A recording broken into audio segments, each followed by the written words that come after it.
তুই আমার চোখের সামনে থেকে দূর হয়ে যা তানভীর। আর এক মুহূর্ত যদি তুই এই বাড়িতে থাকিস, আমি পুলিশ ডাকতে বাধ্য হব। একদম ঘাট ধাক্কা দিয়ে বের করে দেবো তোকে। সাইমা প্লিজ একটু বোঝার চেষ্টা করো, তুমি যা দেখছো তা পুরোটা সত্যি না।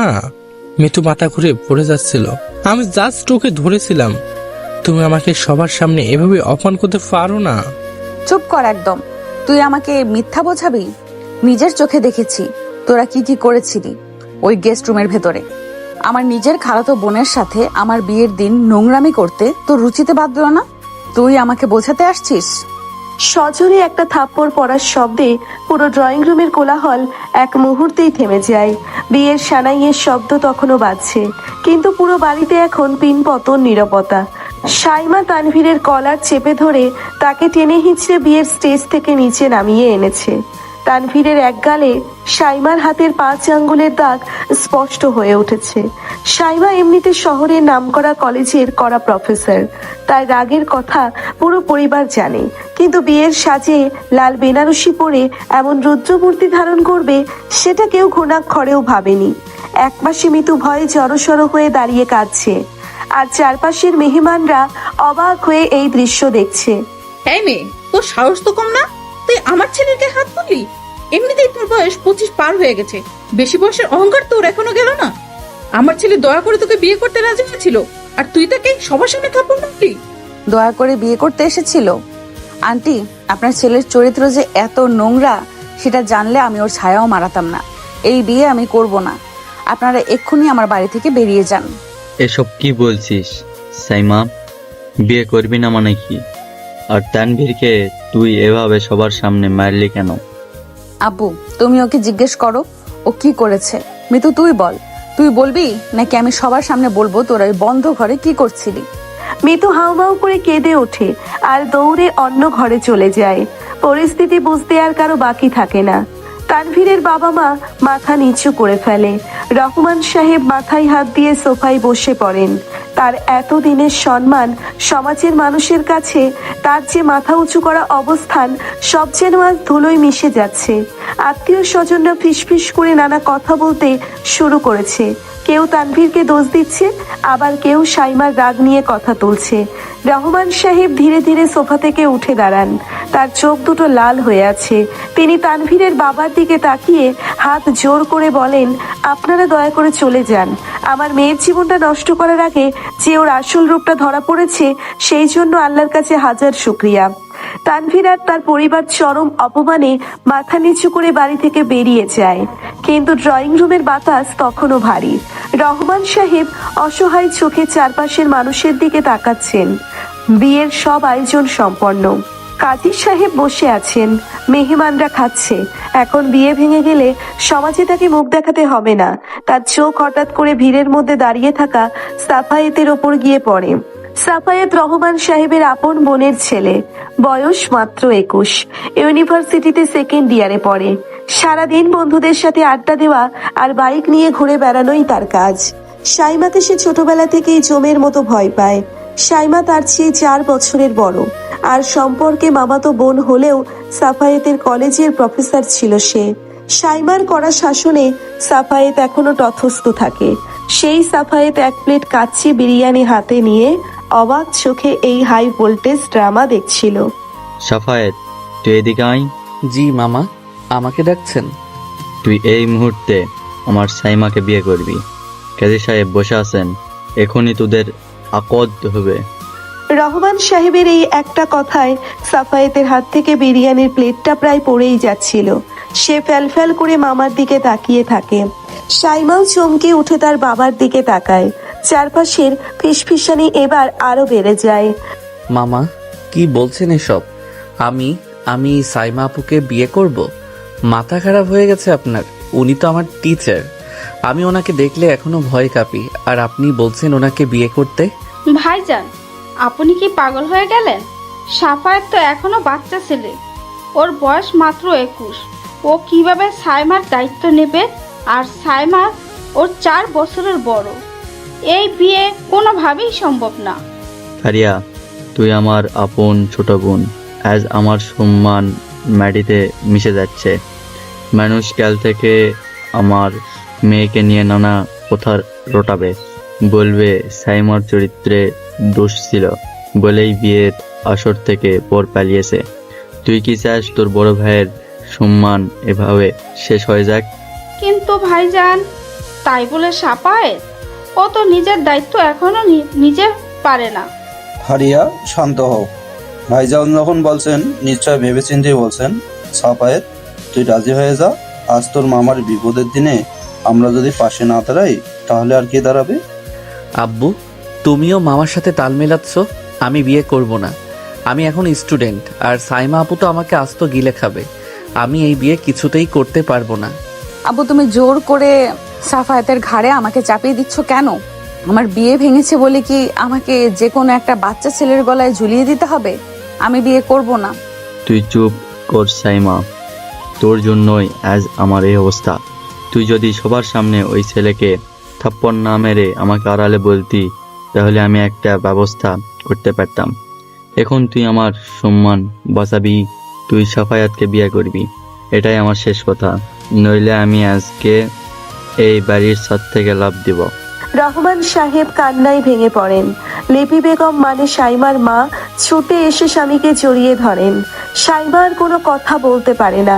বাবার চোখের পানি তার এতদিনের জেদ আর রাগ নিমেষেই গলিয়ে দেয়। সে মাথা নিচু করে দাঁড়িয়ে থাকে। সাফায়াত অসহায় চোখে একবার তার আব্বু আম্মুর দিকে তাকাচ্ছে, আর একবার সাইমার দিকে। সাইমার লাল বেনারসি ভারী গহনা আর থমথমে মুখ দেখে সাফায়াতের বুকের ভেতরটা ভয়ে শুকিয়ে যাচ্ছে। সে মনে মনে আল্লাহকে ডাকছে যেন মাটি ফাঁক হয়ে যায় আর সে ভেতরে ঢুকে যেতে পারে। কিন্তু নিয়তি আজ অন্য কিছুই লিখে রেখেছে। কাজী সাহেব খাতা খুলে বসলেন। রহমান সাহেবের জোড়াজুড়িতে সাফায়েতকে জোরে করে সোফায় বসানো হলো। সাফায়াত ঘামছে। তার মনে হচ্ছে সে কোনো পরীক্ষার হলে বসে আছে আর সামনে গার্ড দিচ্ছে করা প্রফেসর সাইমা। বাবা সাফায়েত, বলো আলহামদুলিল্লাহ কবুল। কবুল। আবার বলো বাবা। কবুল। 3 বার কবুল বলার পর সাফায়াতের মনে হলো তার ফাঁসির রায় কার্যকর হয়ে গেল। সাইমাও ঘোরের মধ্যে 3 বার কবুল বলে দিল। একটা সই আর কয়েকটা শব্দের মাধ্যমে 21 বছরের ডানপিটে সাফায়াত হয়ে গেল 25 বছরের কড়া মেজাজের সাইমার স্বামী। বিয়ের আনুষ্ঠানিকতা শেষ হওয়ার পর লিপি বেগম সাইমাকে জড়িয়ে ধরে অঝরে কাঁদতে লাগলেন। বিদায়ের পালা। রহমান সাহেব সাফায়াতের হাত দুটো ধরে বললেন, বাবা সাফায়াত, আমার মেয়েটার রাগ একটু বেশি, কিন্তু মনটা খুব ভালো। ওকে তুই একটু দেখে রাখিস। সাফায়াত শুধু মাথা নাড়ল, কিন্তু তার নিজের অবস্থাই তখন করুণ। সাফায়াতদের বাড়ি খুব বেশি দূরে নয়, মাত্র 15 মিনিটের রাস্তা। গাড়িতে ওঠার পর থেকে কেউ কোনো কথা বলছে না। ফারিয়া বেগম সামনের সিটে বসে আছেন, আর পেছনে সাফায়াত আর সাইমা। সাফায়াত এমন ভাবে দরজার সাথে সেটে বসে আছে যেন সাইমার ছোঁয়া লাগলে সে কারেন্ট খাবে। সাইমা জানালার বাইরে তাকিয়ে আছে, তার চোখের জল গাল বেয়ে পড়ছে, কিন্তু সে একদম নিঃশব্দ। বাড়িতে পৌঁছানোর পর ফারিয়া বেগম সাইমাকে বরণ করে ঘরে তোলেন। আসাদ সাহেব ড্রয়িং রুমে বসে সাফায়াতকে ডাকেন। সাফায়েত, আজ থেকে তোর জীবনে একটা বড় দায়িত্ব চলে এসেছে। সাইমা তোর স্ত্রী, ও বয়সে বড় হতে পারে, কিন্তু এখনো ও এই বাড়ির বউ। ওর সাথে এমন কোনো ব্যবহার করবি না যাতে ও কষ্ট পায়। আজ ওর জীবনে অনেক বড় একটা ঝড় বয়ে গেছে। আব্বু, আমি তো ওনাকে এখনো টিচার হিসেবেই দেখি। আমি ওনার সাথে কথা বলবো কিভাবে? আমার তো ওনার সামনে দাঁড়াতেই পা কাঁপে। সব ঠিক হয়ে যাবে, তুই এখন যা, নিজের ঘরে যা। সাইমা একা বসে আছে। সাফায়াত ঢোক গিলে নিজের ঘরের দিকে পা বাড়ায়। দরজার কাছে এসে সে বেশ কয়েকবার গভীর শ্বাস নেয়, তারপর কাপা কাপা হাতে দরজা খুলে ভেতরে ঢোকে। সাইমা সাফায়াতের বিছানায় বসে আছে। তার মাথার ঘোমটা কিছুটা খসে পড়েছে। ভারী শাড়ি আর গহনায় তাকে খুব ক্লান্ত দেখাচ্ছে। সাফায়াত ঘরের এক কোণায় অপরাধীর মতো দাঁড়িয়ে থাকে। সে বুঝতে পারছে না কি বলা উচিত। বেশ কিছুক্ষণ নীরব থাকার পর সাফায়াত নিজেই কথা বলে। ম্যাম, মানে আপু, না মানে আপনি কি শাড়ি চেঞ্জ করবেন? আমাকে ম্যাম বা আপু ডাকার কোনো দরকার নেই সাফায়েত। তুমি আমাকে সাইমা বলেই ডাকতে পারো। না না, আমি আপনাকে নাম ধরে ডাকবো? অসম্ভব। মামা শুনলে আমাকে মেরেই ফেলবে। আর তাছাড়া আপনি আমার 4 বছরের বড়। আমি আপনাকে নাম ধরে ডাকলে তো বেয়াদবি হবে। আমি এখন তোমার বিবাহিত স্ত্রী সাফায়েত। স্বামী তার স্ত্রীকে নাম ধরেই ডাকে, আর তুমি যদি আমাকে আপু বলে ডাকো তাহলে মানুষ হাসাহাসি করবে। সাইমার গলার স্বর খুব শান্ত, কিন্তু তার কথায় এখনো সেই প্রফেসরের মতো আদেশ লুকিয়ে আছে। সাফায়াত ঢোক গেলে সে ধীর পায়ে আলমারির দিকে এগিয়ে যায়। আচ্ছা ঠিক আছে, আমি আপনার জন্য আমার একটা টি শার্ট আর ট্রাউজার বের করে দিচ্ছি, আপনি ফ্রেশ হয়ে নিন। আপনার শাড়িটা তো অনেক ভারী, কষ্ট হচ্ছে নিশ্চয়ই। আমার কাছে আমার ব্যাগ আছে, ফুপি আসার সময় গাড়িতে তুলে দিয়েছিল। তুমি ওখান থেকে আমার জামাটা একটু বের করে দেবে? জি দিচ্ছি। সাফায়াত তাড়াহুড়ো করে ব্যাগ থেকে সাইমার একটা সুতির থ্রি পিস বের করে দেয়। সাইমা কাপড় নিয়ে ওয়াশরুমে চলে যায়। সাফায়াত হাঁপ ছেড়ে বাঁচে। সে নিজের বিছানার দিকে তাকিয়ে ভাবে আজ রাতে সে ঘুমাবে কোথায়। সাইমার সাথে এক বিছানায় ঘুমানোর কথা ভাবলেই তার গায়ের লোম খাড়া হয়ে যাচ্ছে। সে দ্রুত সোফার উপর একটা বালিশ আর চাদর নিয়ে শুয়ে পড়ে। কিছুক্ষণ পর সাইমা ওয়াশরুম থেকে বের হয়ে আসে। তার মুখের মেকআপ ধোয়া, চুলগুলো ভেজা। তাকে এখন আর সেই কড়া প্রফেসর মনে হচ্ছে না, বরং খুব সাধারণ আর বিষণ্ণ একটা মেয়ে মনে হচ্ছে। সাইমা ড্রয়িং টেবিলের সামনে দাঁড়িয়ে নিজের ভেজা চুল মুছতে মুছতে দেখে সাফায়াত সোফায় গুটিসুটি মেরে শুয়ে আছে। তুমি ওখানে শুয়ে আছো কেন সাফায়েত? আমার এখানে ঘুমাতেই ভালো লাগে, আপনি খাটে ঘুমিয়ে পড়ুন। সোফায় ঘুমালে তোমার ঘাড়ে ব্যথা হবে, খাটে এসে ঘুমাও। খাটটা তো যথেষ্ট বড়। না না, আমি ঠিক আছি, আপনি আরাম করে ঘুমান, আমার কোনো সমস্যা হবে না। সাফায়েত, আমি তোমাকে আদেশ করছি না, অনুরোধ করছি। আজ আমার জীবনের সবচেয়ে জঘন্য একটা দিন গেছে। আমি চাই না আমার জন্য তুমি তোমার নিজের ঘরে কষ্ট করে সোফায় ঘুমাও। প্লিজ খাটে এসো। সাইমার গলায় একটা চাপা কান্না শুনতে পায় সাফায়াত। সে উঠে দাঁড়ায়। সে ধীর পায়ে খাটের এক কোণায় গিয়ে শুয়ে পড়ে। দুজনের মাঝখানে বিশাল দূরত্ব। সাফায়াত দেওয়ালের দিকে ফিরে শুয়ে আছে। তার চোখে ঘুম নেই। সে বুঝতে পারছে সাইমাও ঘুমায়নি। মাঝরাতে হঠাৎ করেই সাফায়াত শুনতে পায় সাইমা ফিসফিস করে কাঁদছে। কান্নার আওয়াজটা খুব চাপা, যেন সে আপ্রাণ চেষ্টা করছে শব্দ না করার। সাফায়াত ধীরে ধীরে পেছনে ফেরে। সে দেখে সাইমা দুই হাত দিয়ে নিজের মুখ ঢেকে হাউমাউ করে কাঁদছে। তার শরীরটা কান্নায় কেঁপে কেঁপে উঠছে। সাফায়াত জীবনে কখনো সাইমাকে কাঁদতে দেখেনি। যে মেয়েটা একটা ধমক দিয়ে পুরো ক্লাসকে শান্ত করে দেয়, সেই মেয়েটা আজ একটা বাচ্চা মেয়ের মতো কাঁদছে। সাফায়াতের বুকের ভেতরটা কেমন যেন মোচড় দিয়ে ওঠে। সে তার ভয় আর অস্বস্তি সরিয়ে রেখে একটু একটু করে সাইমার দিকে এগিয়ে যায়। আপনি কাঁদছেন? আমি তানভীরকে খুব বিশ্বাস করেছিলাম সাফায়েত। ও আমার সাথে এত বড় বেইমানি কি করে করলো? আমি কি দেখতে খুব খারাপ?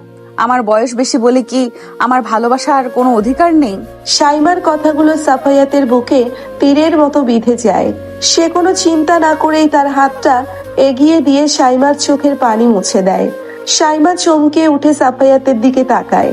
সাফায়াতের চোখের দৃষ্টিতে আজ কোনো ভয় নেই, আছে অদ্ভুত এক মায়া। তানভীর একটা গাধা, একটা জানোয়ার, ও আপনার যোগ্যই ছিল না। আপনি দেখতে মোটেই খারাপ না। আপনি আমাদের কলেজের সবচেয়ে সুন্দর প্রফেসর, আর ভালোবাসা পাওয়ার অধিকার সবার আছে। আপনি এত কাঁদবেন না প্লিজ, আমার খুব খারাপ লাগছে। তুমি আমাকে শান্ত করার চেষ্টা করছো সাফায়েত? তুমি তো আমাকে ভয় পাও।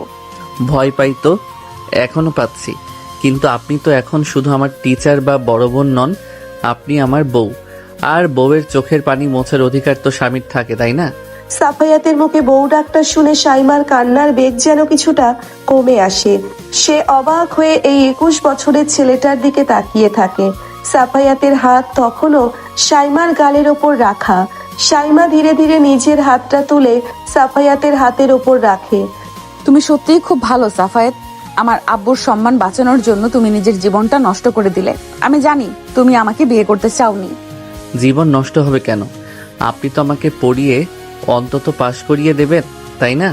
সাফায়াতের কথায় সাইমার ঠোঁটের কোণে একটা মলিন হাসি ফুটে ওঠে। সাফায়াতও হাসে। ঘরের ভেতরের এতক্ষণের গুমোট পরিবেশটা যেন হালকা হয়ে আসে। সাফায়াত সাইমার হাতটা আলতো করে ধরে থাকে। সাইমাও কোনো বাধা দেয় না। হঠাৎ করেই দরজায় একটা কড়া নাড়ার শব্দ হয়। এত রাতে কে নক করতে পারে? সাফায়াত আর সাইমা দুজনেই চমকে ওঠে। সাফায়াত দ্রুত খাট থেকে নেমে দরজার দিকে এগিয়ে যায়। দরজা খুলতেই সে দেখে তার বেস্ট ফ্রেন্ড রাকিব হাঁপাতে হাঁপাতে দাঁড়িয়ে আছে। কিরে রাকিব, এত রাতে তুই এখানে, কি হয়েছে? শাফায়েত, সর্বনাশ হয়ে গেছে ভাই।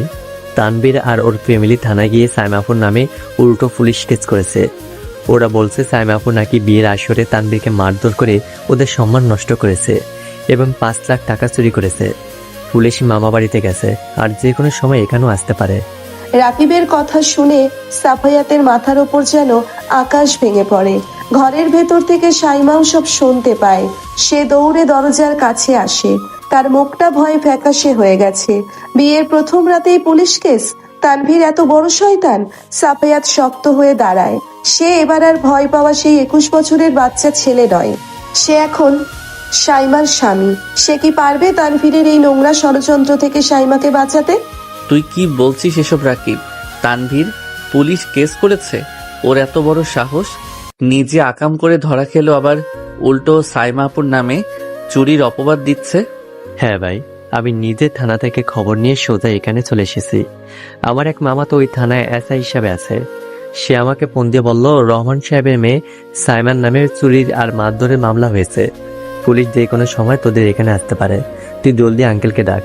তানভীরের এত বড় স্পর্ধা! ও ভেবেছে আমি মেয়ে বলে আমাকে পুলিশের ভয় দেখিয়ে দমিয়ে রাখবে। আমি নিজেই থানায় যাব, দেখি ও কত বড় মিথ্যাবাদী। আপনি কোথাও যাবেন না, আপনি এই ঘরের ভেতরেই থাকবেন। যা করার আমি করছি।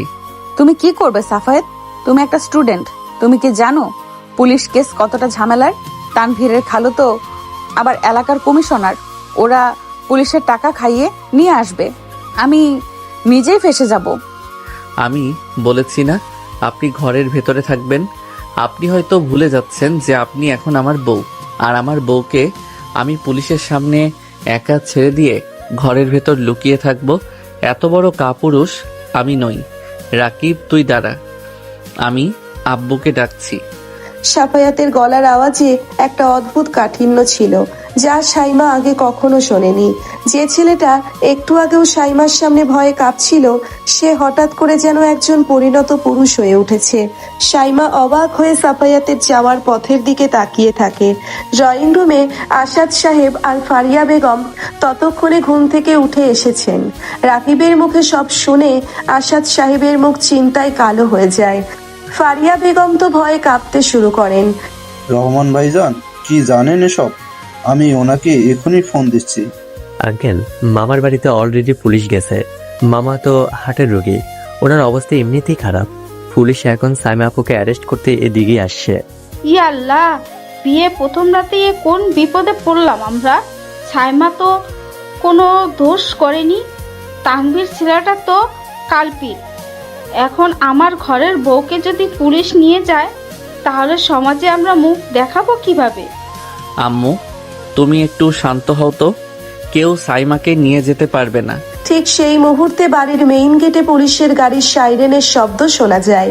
ফারিয়া বেগম ভয়ে কেঁদে ফেলেন। আসাদ সাহেব দ্রুত দরজার দিকে এগিয়ে যান। সাফায়াত রাকিবকে ইশারা করে সাইমার ঘরের দরজার সামনে দাঁড় করিয়ে নিজে আব্বুর পিছু পিছু যায়।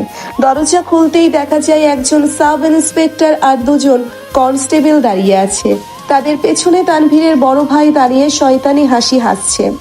আসাদ সাহেব, আমরা সাইমা রহমানকে অ্যারেস্ট করতে এসেছি। ওনার নামে চুরি এবং মারধরের এফআইআর দায়ের হয়েছে। ওনাকে ডাকুন। স্যার, আপনারা ভুল হচ্ছেন। কাল রাতে সাইমার বিয়ের আসরে তানভীর একটা জঘন্য কাজ করেছিল, তাই বিয়ে ভেঙে যায়। সাইমা কোনো টাকা চুরি করেনি। টাকা চুরি করেনি মানে? 5 লাখ টাকা ক্যাশ আমার ভাই পকেটে নিয়ে ঘুরছিল কাবিনের জন্য। ওই মেয়ে আমার ভাইকে মেরে সেই টাকা ছিনিয়ে নিয়ে পালিয়েছে। আপনারা তাড়াতাড়ি ওকে বের করুন অফিসার। মুখ সামলে কথা বলবেন ভাই। সাইমা আপনার ভাইয়ের মতো রাস্তার টোকাই না যে টাকা চুরি করবে। আর অফিসার, আপনারা এত রাতে একজন মহিলাকে অ্যারেস্ট করতে এসেছেন। আপনাদের সাথে কি কোনো ফিমেল পুলিশ আছে? ফিমেল পুলিশ নেই তো কি হয়েছে? মামলা তো হয়েছে। আমাদের ডিউটি আমরা করছি। তুমি কে? হ্যাঁ ছোকরা, আমাদের কাজে বাধা দেওয়ার? আমি সাফায়েত, সাইমা আমার স্ত্রী। আর আমি আইনের স্টুডেন্ট না হলেও দেশের আইন কানুন খুব ভালো করেই জানি। সূর্য ডোবার পর এবং সূর্য ওঠার আগে কোনো মহিলাকে মহিলা পুলিশ ছাড়া আপনারা অ্যারেস্ট করতে পারেন না? আপনাদের কাছে কি ম্যাজিস্ট্রেটের স্পেশাল পারমিশন আছে? থাকলে দেখান, আমি আমার স্ত্রীকে আপনাদের সাথে যেতে দেব। সাফায়াতের এই আইনি কথায় সাব ইন্সপেক্টর কিছুটা ভড়কে যান। তানভীরের ভাই রেগে গিয়ে সাফায়াতের কলার চেপে ধরতে যায়। সাফায়াত এক ঝটকায় তার হাত সরিয়ে দিয়ে সজোরে একটা ধাক্কা মারে। তানভীরের ভাই ছিটকে পেছনের দেওয়ালের সাথে ধাক্কা খায়। আমার গায়ে হাত তোলার সাহস দেখাবেন না। কাল আপনার ভাই বিয়ের আসরে মার খেয়েছে, আজ আপনি খাবেন। অফিসার, আপনারা যদি এখনই এখান থেকে না যান, আমি কিন্তু উপরের লেভেলে ফোন করতে বাধ্য হব। রাকিবের মামা কিন্তু আপনাদের থানারই এসআই, আর আমার ভার্সিটির ভিপি ভাই আপনাদের এসপির আপন ছোট ভাই। আমি কি ফোন লাগাবো? আরে না না, ফোন লাগানোর কি আছে, আমরা তো জাস্ট ইনকোয়ারি করতে এসেছিলাম। ঠিক আছে, কাল সকালে আমরা ফিমেল পুলিশ নিয়ে আসব, তখন কিন্তু ওনাকে থানায় যেতে হবে। চলেন আমরা যাই। পুলিশ আর তানভীরের ভাই চলে যাওয়ার পর সাফায়াত একটা দীর্ঘশ্বাস ফেলে দরজাটা বন্ধ করে দেয়। আসাদ সাহেব অবাক হয়ে ছেলের দিকে তাকিয়ে আছেন। যে ছেলে সারাদিন শুধু আড্ডা আর বাইক নিয়ে মেতে থাকতো, সে আজ এত সুন্দর করে একটা বড় বিপদ সামলে নিল। ফারিয়া বেগম দৌড়ে এসে ছেলেকে জড়িয়ে ধরেন। ড্রয়িং রুমের এক কোনায় দাঁড়িয়ে সাইমা সব দেখছিল। তার বুকের ভেতরটা এক অদ্ভুত ভালো লাগায় ভরে যায়। সাফায়াত সত্যিই তাকে সম্মান করে এবং রক্ষা করতে জানে। সকালবেলা বাড়িতে একটা থমথমে পরিবেশ। ফারিয়া বেগম রান্নাঘরে নাস্তা বানাচ্ছেন। সাইমা একটা সুতির শাড়ি পরে রান্নাঘরের দরজায় এসে দাঁড়ায়। সে এমনিতেই একটু গম্ভীর প্রকৃতির, কিন্তু আজ তার চোখে মুখে অপরাধ বোধ। আমি নিজেই ফেস করব। আরে না না মা, তুমি কেন কাজ করতে যাবে? তুমি নতুন বউ, তুমি ড্রয়িং রুমে গিয়ে বসো, আমি নাস্তা দিচ্ছি। ফুপি, আমি কি কিছু সাহায্য করব? ফুপি, আমি জানি আমার জন্য কাল রাতে আপনাদের অনেক অপমান সহ্য করতে হয়েছে। তানভীরের পরিবার আপনাদেরও হয়তো অনেক কথা শোনাবে। আমাকে মাফ করে দিবেন ফুপি। আমি আসলে রাগের মাথায় কাল নিজেকে কন্ট্রোল করতে পারিনি। সাইমা মা, তুই আমার বড় ভাইয়ের মেয়ে, তুই কোনো ভুল করিসনি। তানভীরের মতো লম্পট ছেলেকে বিয়ে করলে তোর জীবনটা নরক হয়ে যেত। কিন্তু আমার চিন্তা হচ্ছে সাফায়াতকে নিয়ে। ও তো এখনো নিজের পায়ে দাঁড়াতে পারলো না। তোরা দুজনে এই অসম সম্পর্কটা কিভাবে সামলাবি আল্লাহই ভালো জানে। আমি বুঝতে পারছি ফুপি, আমি সাফায়াতের কোনো ক্ষতি হতে দেব না। নাস্তা খাওয়ার সময় ডাইনিং টেবিলে সবাই চুপচাপ। সাফায়াত দ্রুত নাস্তা খেয়ে ভার্সিটির জন্য রেডি হয়ে যায়। সে একটা কালো শার্ট আর জিন্স পরেছে। সাইমা আজ চোখে সাফায়াতের দিকে তাকায়। ছেলেটাকে আজ একটু বেশি হ্যান্ডসাম লাগছে। সাফায়াত ব্যাগ কাঁধে নিয়ে সাইমার দিকে তাকায়। আপনি কি আজ কলেজে যাবেন? না, আমি 3 দিনের ছুটি নিয়েছি। ঠিক আছে, ঘরেই থাকুন।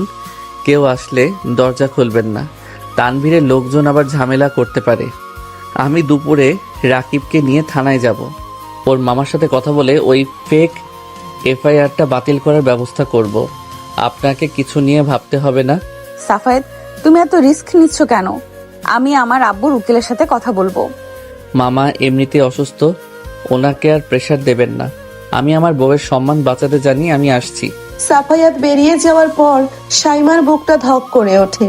আমার বউ শব্দটা সাফায়াতের মুখ থেকে যতবার শোনে, সাইমার ভেতরের জমে থাকা এক পুরনো বরফ যেন ততবার একটু একটু করে গলতে থাকে। সাইমা দ্রুত নিজের ঘরে চলে যায়। সে দরজাটা ভেতর থেকে আটকে দিয়ে নিজের ফোনটা হাতে নেয়। তার হাত কাঁপছে। সে একটা নাম্বার ডায়াল করে। হ্যালো মিতু। হ্যাঁ আপু বলো, আমার তো খুব ভয় করছে। কালকে ওই ঘটনার পর থেকে আমি নিজের ঘরে লক হয়ে আছি। আব্বু আম্মু আমাকে প্রচুর বকেছে।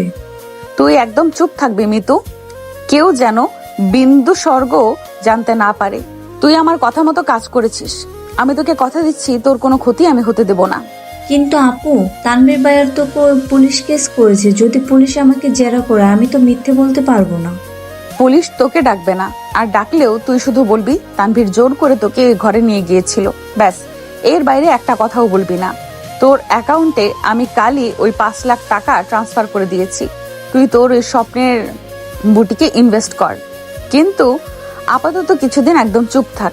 আচ্ছা আপু, কিন্তু আমার একটা কথা জানার ছিল। তুমি তানভীর ভাইয়াকে তো এমনিতেও বিয়ে করতে পারতে, না বলে দিতে পারতে।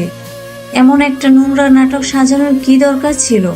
আর সাফায়েত ভাইয়াকে এভাবে ফাঁসানোর মানে কি? তুই বেশি বুঝিস মিতু।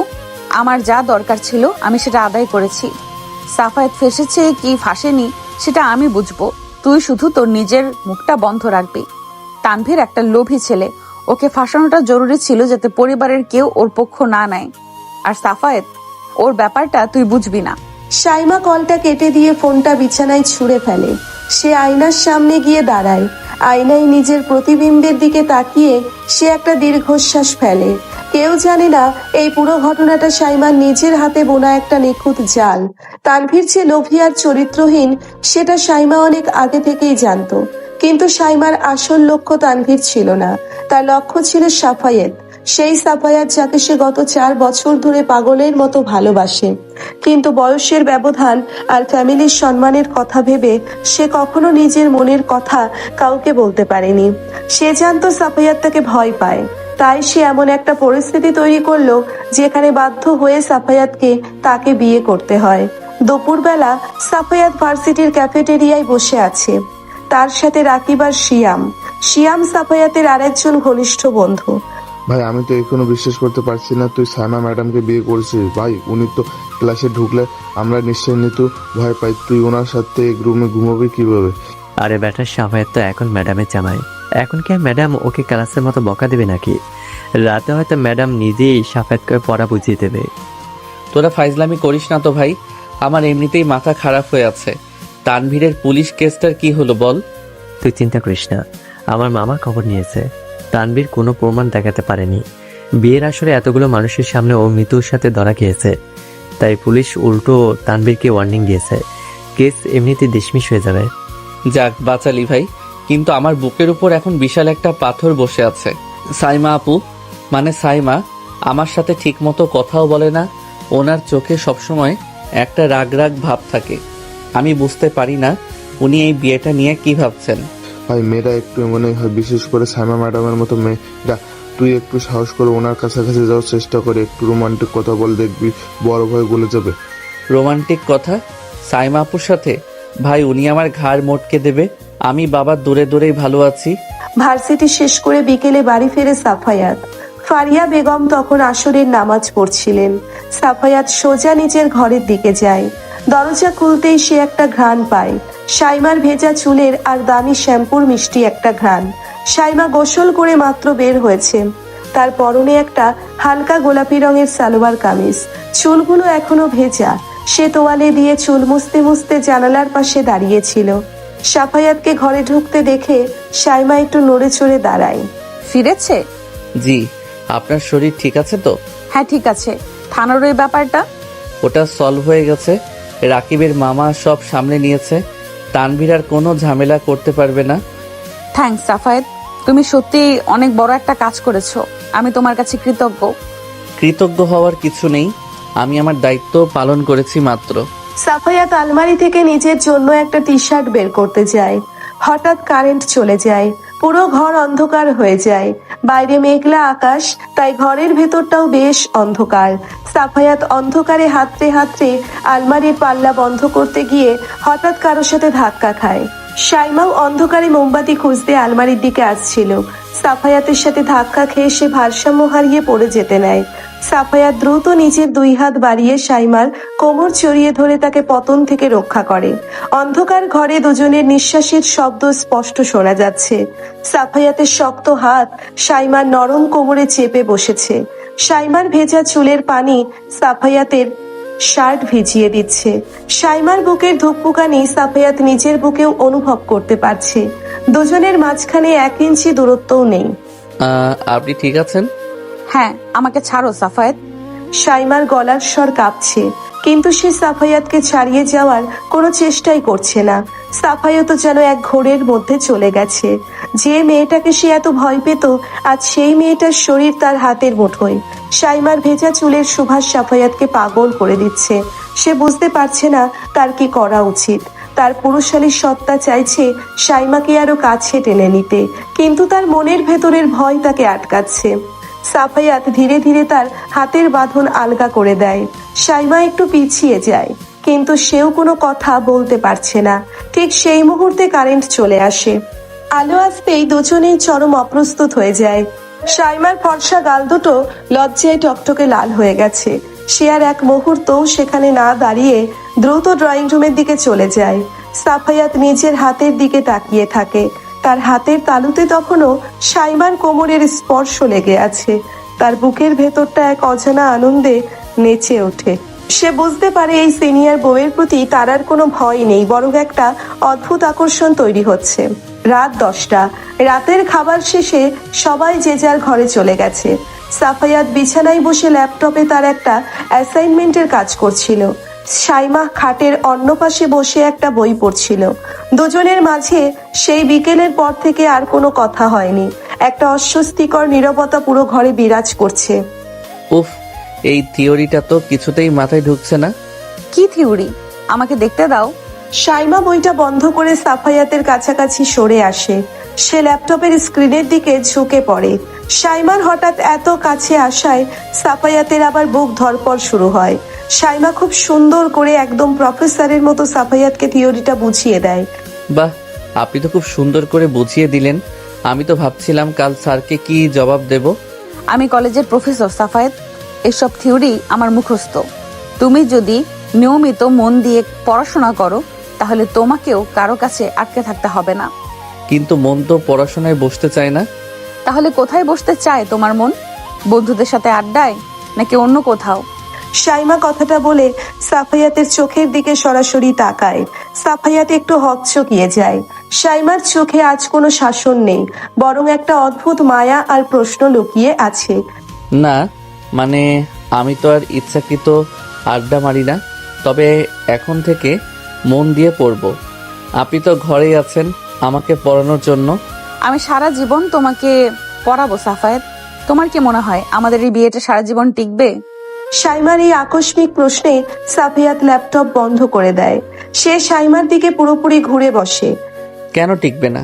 আমি তো এই বিয়েটা ভাঙার জন্য করিনি। আপনি কি চান না আমার সাথে থাকতে? আমি কি চাই তা দিয়ে তো আর জীবন চলে না। তুমি 21 বছরের একটা ছেলে, তোমার সামনে পুরো জীবন পড়ে আছে। তুমি নিশ্চয়ই মনে মনে অন্য কাউকে চেয়েছিলে। আমার মতো বয়স্ক আর রকচটা একটা মেয়েকে তুমি কেন সারা জীবন সহ্য করবে? বয়স্ক? আপনি নিজেকে বয়স্ক বলছেন? আপনার বয়স মাত্র 25, আর রকচটা আপনি হয়তো কলেজে, কিন্তু আমার কাছে তো আপনি আমার বউ। আমি আপনাকে সহ্য করব না, আমি আপনাকে সম্মান করব, আর আমি অন্য কাউকে কোনোদিন চাইনি। সাফায়াতের এত পরিণত আর গুছিয়ে বলা কথা শুনে সাইমা মুগ্ধ হয়ে যায়। তার মনের ভেতরের সব সংশয় যেন দূর হয়ে যাচ্ছে।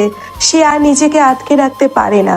সে ধীরে ধীরে তার ডান হাতটা এগিয়ে দিয়ে সাফায়াতের গালের ওপর রাখে। সাফায়াত চমকে ওঠে, কিন্তু সে সাইমাকে বাধা দেয় না। তুমি এত ভালো কেন সাফায়েত? তুমি কি জানো তুমি আমাকে কতটা মুগ্ধ করেছো? আমি ভালো না খারাপ সেটা তো আপনি আস্তে আস্তে বুঝবেন, কিন্তু আপনি আমাকে আর ভয় দেখাবেন না প্লিজ। আমি আপনার ওই প্রফেসরি রূপটা একদম পছন্দ করি না। ঠিক আছে, আর ভয় দেখাবো না। সাইমা মুচকি হাসে, সাফায়াতও হাসে। দুজনের হাসির শব্দে ঘরের পরিবেশটা খুব রোমান্টিক হয়ে ওঠে। সাফায়াত নিজের হাত বাড়িয়ে সাইমার হাতটা ধরে ফেলে। সে সাইমার আঙ্গুলের ভাঁজে নিজের আঙ্গুল গলিয়ে দেয়। সাইমার চোখ নিচে থেকেই বন্ধ হয়ে আসতে থাকে। সে সাফায়াতের কাঁধে নিচের মাথাটা আলতো করে এলিয়ে দেয়। সাফায়াত সাইমার চুলে মুখ গুজে একটা দীর্ঘশ্বাস ফেলে। তার মনে হচ্ছে সে পৃথিবীর সবচেয়ে সুখী মানুষ। সে ধীরে ধীরে তার ঠোঁট সাইমার কপালে ছোঁয়ায়। সাইমা একটা হালকা কাঁপুনি দিয়ে সাফায়াতকে আরো শক্ত করে জড়িয়ে ধরে। ঠিক সেই মুহূর্তেই সাইমার ফোনটা বিকট শব্দে বেজে ওঠে। সাফায়াত আর সাইমা দুজনেই চমকে দূরে সরে যায়। রোমান্টিক পরিবেশটা এক মুহূর্তে ভেঙে চুরমার হয়ে যায়। সাইমা বিরক্তি নিয়ে ফোনটা হাতে নেয়। স্ক্রিনে একটা আননোন নাম্বার জ্বলজ্বল করছে। হ্যালো। খুব তো স্বামীর সাথে সোয়াগ করছেন ম্যাডাম, কিন্তু আপনার স্বামী কি জানে যে কাল রাতের ওই পুরো ড্রামাটা আপনার নিজের সাজানো ছিল? সাইমার পায়ের তলা থেকে যেন মাটি সরে যায়। তার হাতের ফোনটা কাঁপতে শুরু করে। কে কে বলছেন আপনি?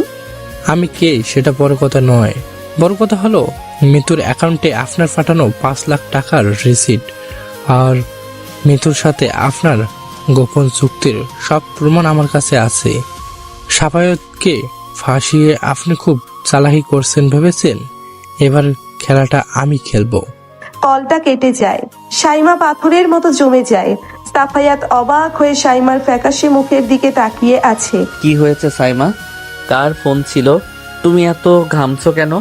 সাইমা ঢোক গেলে সে বুঝতে পারে না সাফায়াতকে সে কি উত্তর দেবে। তার এত নিখুঁত প্ল্যানটা কে জেনে গেল? আর এখন যদি সাফায়াত সত্যিটা জানতে পারে তাহলে সে কি সাইমাকে এক মুহূর্ত আর এই বাড়িতে রাখবে? সাইমার মনে হচ্ছে তার সাজানো স্বপ্নের সংসারটা শুরুর আগেই যেন ভেঙে টুকরো টুকরো হয়ে যাচ্ছে। কি হয়েছে সাইমা? কার ফোন ছিল? তুমি এত ঘামছো কেন? কেউ না, রং নাম্বার ছিল। রং নাম্বার ছিল তো তুমি এমন ভূতের মতো চমকে উঠলে কেন? আর তোমার হাত কাঁপছে কেন? দাও তো ফোনটা আমার কাছে, দেখি কে এত রাতে ডিস্টার্ব করছে। আরে বললাম তো কেউ না। তুমি এত জেরা করছো কেন আমাকে? আমি তো তোমার স্টুডেন্ট নাকি যে সব কথার কৈফিয়ত দিতে হবে? সাইমা হঠাৎ করেই গলার স্বর কিছুটা উঁচুতে তুলে কথাগুলো বলে। তার এই আকস্মিক ধমকে সাফায়াত কিছুটা ভড়কে যায়। একটু আগের সেই নরম লাজুক সাইমা চোখের পলকে আবার সেই রকচটা প্রফেসরে পরিণত হয়েছে। সাইমা দ্রুত নিজের ফোনটা বালিশের নিচে লুকিয়ে ফেলে এবং বিছানার একপাশে মুখ ঘুরিয়ে শুয়ে পড়ে। সাফায়াত কিছুক্ষণ চুপচাপ দাঁড়িয়ে থাকে। তার বুকের ভেতরটা কেমন যেন খচখচ করতে থাকে।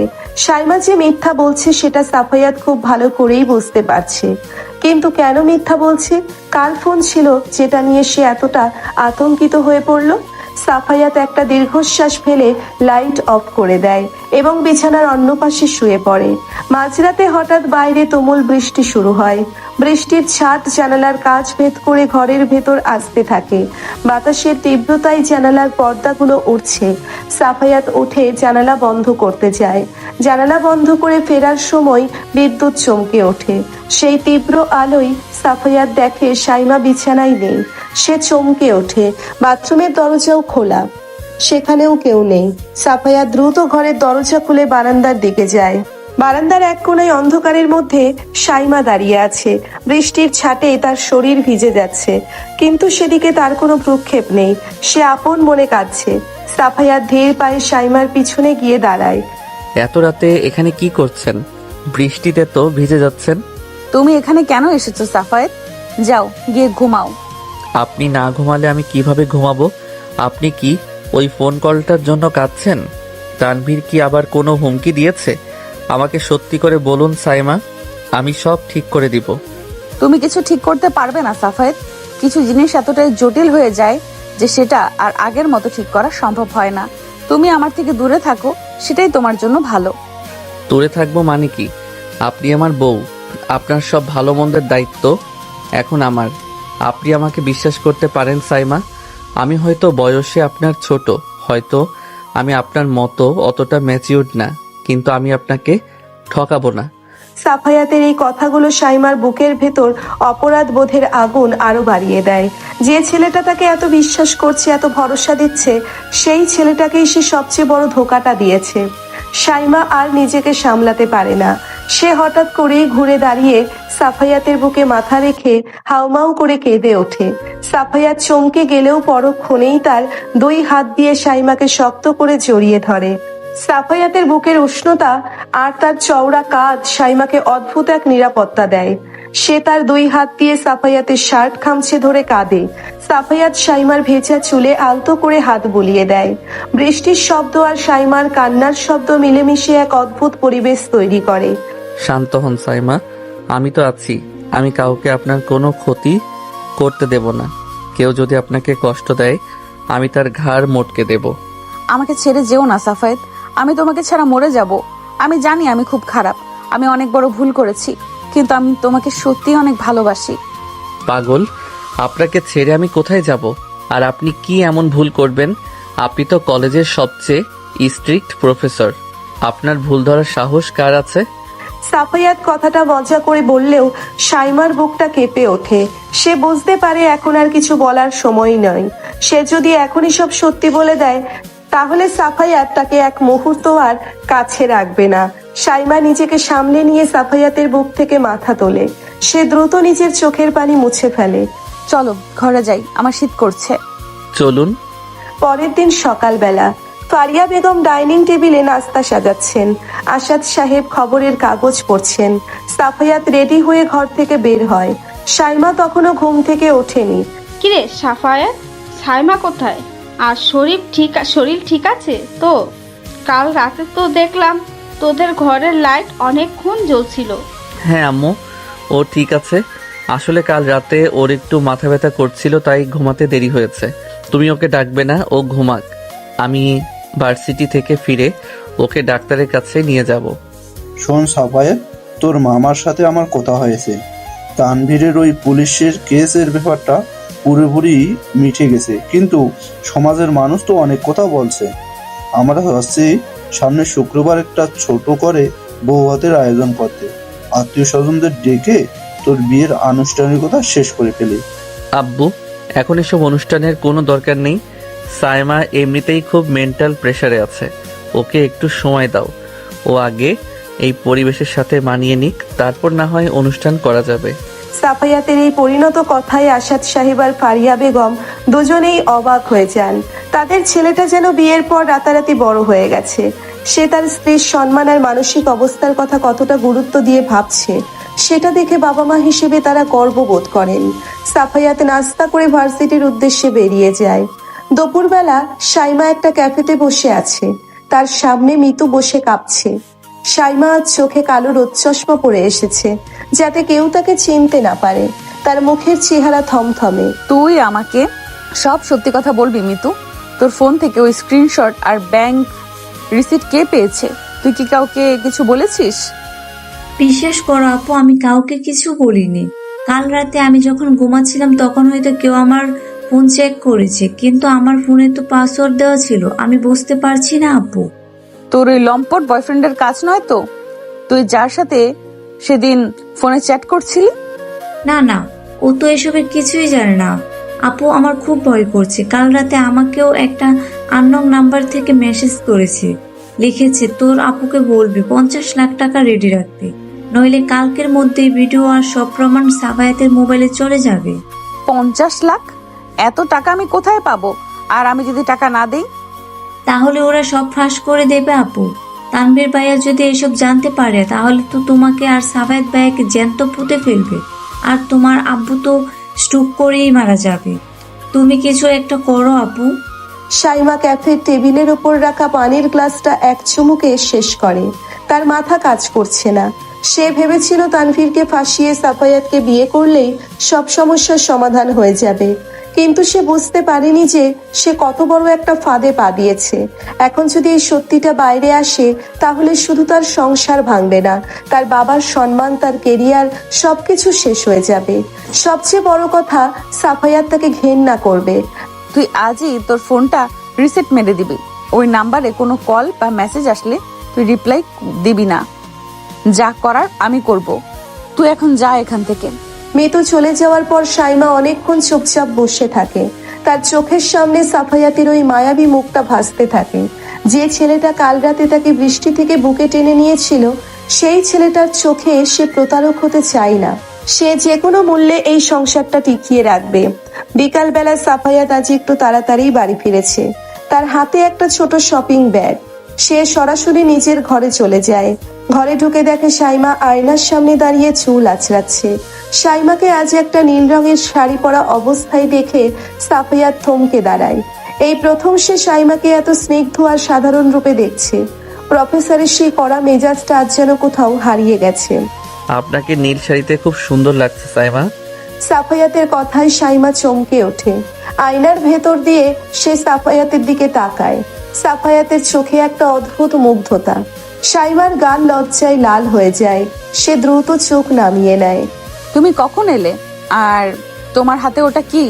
আমি একটু আগে এলাম, আর এটা আসলে আপনার জন্য এনেছিলাম। সাফায়াত শপিং ব্যাগটা থেকে একটা ছোট্ট মখমলের বাক্স বের করে সাইমার দিকে এগিয়ে দেয়। সাইমা কাঁপা কাঁপা হাতে বাক্সটা খোলে। ভেতরে একটা খুব সুন্দর হালকা ডিজাইনের প্লাটিনামের চেইন, যার লকেটে একটা ছোট্ট হীরা বসানো। সাইমা অবাক হয়ে সাফায়াতের দিকে তাকায়। এটা তুমি কেন আনলে? এটার তো অনেক দাম। তুমি স্টুডেন্ট মানুষ, এত টাকা কোথায় পেলে? আমি স্টুডেন্ট হলেও আমার নিজের জমানো কিছু টাকা ছিল। আমি জানি আপনি অনেক দামি দামি গহনা পরেন। আমার এই সামান্য উপহার হয়তো আপনার কাছে কিছুই না, কিন্তু আমি চেয়েছিলাম আমার নিজের টাকায় আমার বউকে কিছু একটা উপহার দিতে। বিয়ের পর তো আপনাকে কিছুই দেওয়া হয়নি। সাইমার চোখের কোণে পানি জমে যায়। তার মনে পড়ে তানভীরের কথা। তানভীর সবসময় সাইমার বাবার টাকার উপর নজর রাখতো, আর এই 21 বছরের ছেলেটা নিজের পকেট মানি বাঁচিয়ে তার জন্য এত দামি একটা উপহার কিনে এনেছে। সাইমা আর নিজেকে সামলাতে পারে না। সে হঠাৎ করেই সাফায়াতকে শক্ত করে জড়িয়ে ধরে। সাফায়াত এই আকস্মিক আলিঙ্গনে কিছুটা অপ্রস্তুত হয়ে পড়লেও পরক্ষণে সেও সাইমাকে নিজের বুকের সাথে মিশিয়ে নেয়। সাইমার নীলশাড়ির আঁচলটা ফ্লোরে লুটিয়ে পড়ে। সাফায়াতের নাক সাইমার ঘাড়ে ঘষা খাচ্ছে। সাইমার গায়ের সেই চেনা সুভাষ সাফায়াতের ভেতরের পুরুষালী সত্তাকে জাগিয়ে তোলে। আমি কি আপনাকে চেইনটা পরিয়ে দেব সাইমা? দাও। সাইমা সাফায়াতের দিকে পিঠ ঘুরিয়ে দাঁড়ায়। সে নিজের চুলগুলো হাত দিয়ে সামনের দিকে সরিয়ে নেয়, ফলে তার ফর্সা উন্মুক্ত ঘাড় আর পিঠের কিছুটা অংশ সাফায়াতের চোখের সামনে ভেসে ওঠে। সাফায়াতের হাতের আঙ্গুল কাঁপছে। সে খুব সাবধানে চেইনটা সাইমার গলায় পরিয়ে দেয়। চেইনের লকটা আটকানোর সময় সাফায়াতের গরম আঙ্গুল সাইমার ঘাড়ে স্পর্শ করে। সাইমার সারা শরীর বিদ্যুৎ পৃষ্ঠের মতো কেঁপে ওঠে। সে চোখ বন্ধ করে জোরে একটা শ্বাস নেয়। সাফায়াত চেইনটা পরানো শেষ করেও সরে যায় না। সে পেছন থেকে সাইমার কোমর জড়িয়ে ধরে তাকে নিজের বুকের সাথে মিশিয়ে নেয়। সাইমা কোনো বাধা দেয় না, বরং সেও নিজের 2 হাত দিয়ে সাফায়াতের হাতগুলো চেপে ধরে। আপনি খুব সুন্দর সাইমা। আমি আগে কখনো আপনাকে এভাবে দেখিনি। আমি সবসময় আপনাকে ভয় পেতাম, কিন্তু এখন আপনাকে দেখলে আমার বুকের ভেতরটা কেমন যেন করতে থাকে। কেমন করতে থাকে? ঠিক বুঝতে পারি না। মনে হয় আপনাকে সব বিপদ থেকে লুকিয়ে রাখি। মনে হয় আপনি শুধু আমার। সাফায়াত কথাগুলো ফিসফিস করে সাইমার কানের কাছে বলে। তার গরম নিঃশ্বাস সাইমার কানের লতিতে আছড়ে পড়ছে। সাইমা আর দাঁড়িয়ে থাকতে পারছে না, তার পা কাঁপছে। সে ঘুরে দাঁড়িয়ে সাফায়াতের বুকের ওপর নিজের 2 হাত রাখে। সাফায়াতের চোখে একটা অদ্ভুত নেশা। সেই নেশায় সাইমাও যেন ডুবে যাচ্ছে। সাফায়াত ধীরে ধীরে তার মুখটা সাইমার মুখের দিকে এগিয়ে নেয়। সাইমা চোখ বন্ধ করে ফেলে। দুজনের ঠোঁটের দূরত্ব যখন মাত্র 1 সুতো, ঠিক তখনই সাফায়াত থেমে যায়। সে সাইমার চোখের দিকে তাকিয়ে একটা দীর্ঘশ্বাস ফেলে। সাইমা, আমি একটা কথা খুব পরিষ্কার করে বলতে চাই। কি কথা? আমি মিথ্যা একদম পছন্দ করি না। আমি আমার জীবনে সবচেয়ে বেশি ঘৃণা করি প্রতারক আর মিথ্যেবাদীদের। আপনি আমার বউ। আমি আপনাকে আমার জীবনের চেয়েও বেশি ভালোবাসতে রাজি আছি, কিন্তু আপনি কখনো আমার কাছ থেকে কিছু লুকাবেন না। যদি কোনোদিন আমি জানতে পারি আপনি আমাকে ঠকিয়েছেন বা মিথ্যা বলেছেন, আমি কিন্তু এক মুহূর্ত আপনার মুখ দেখব না। সাফায়াতের এই কথাগুলো শুনে সাইমার বুকের ভেতরটা ধক করে ওঠে। একটু আগের সেই রোমান্টিক আবেশটা নিমেষেই কর্পূরের মতো উড়ে যায়। তার মনে হচ্ছে কেউ যেন তাকে বরফ শীতল পানিতে চুবিয়ে ধরেছে। সে সাফায়াতের চোখের দিকে তাকাতে পারছে না। যে ছেলেটা মিথ্যাকে এত ঘৃণা করে, সে যদি জানতে পারে তাদের এই বিয়েটাই একটা মিথ্যার উপর দাঁড়িয়ে আছে, তাহলে সে কি করবে? সাইমা নিজেকে সাফায়াতের কাছ থেকে একটু দূরে সরিয়ে নেয়।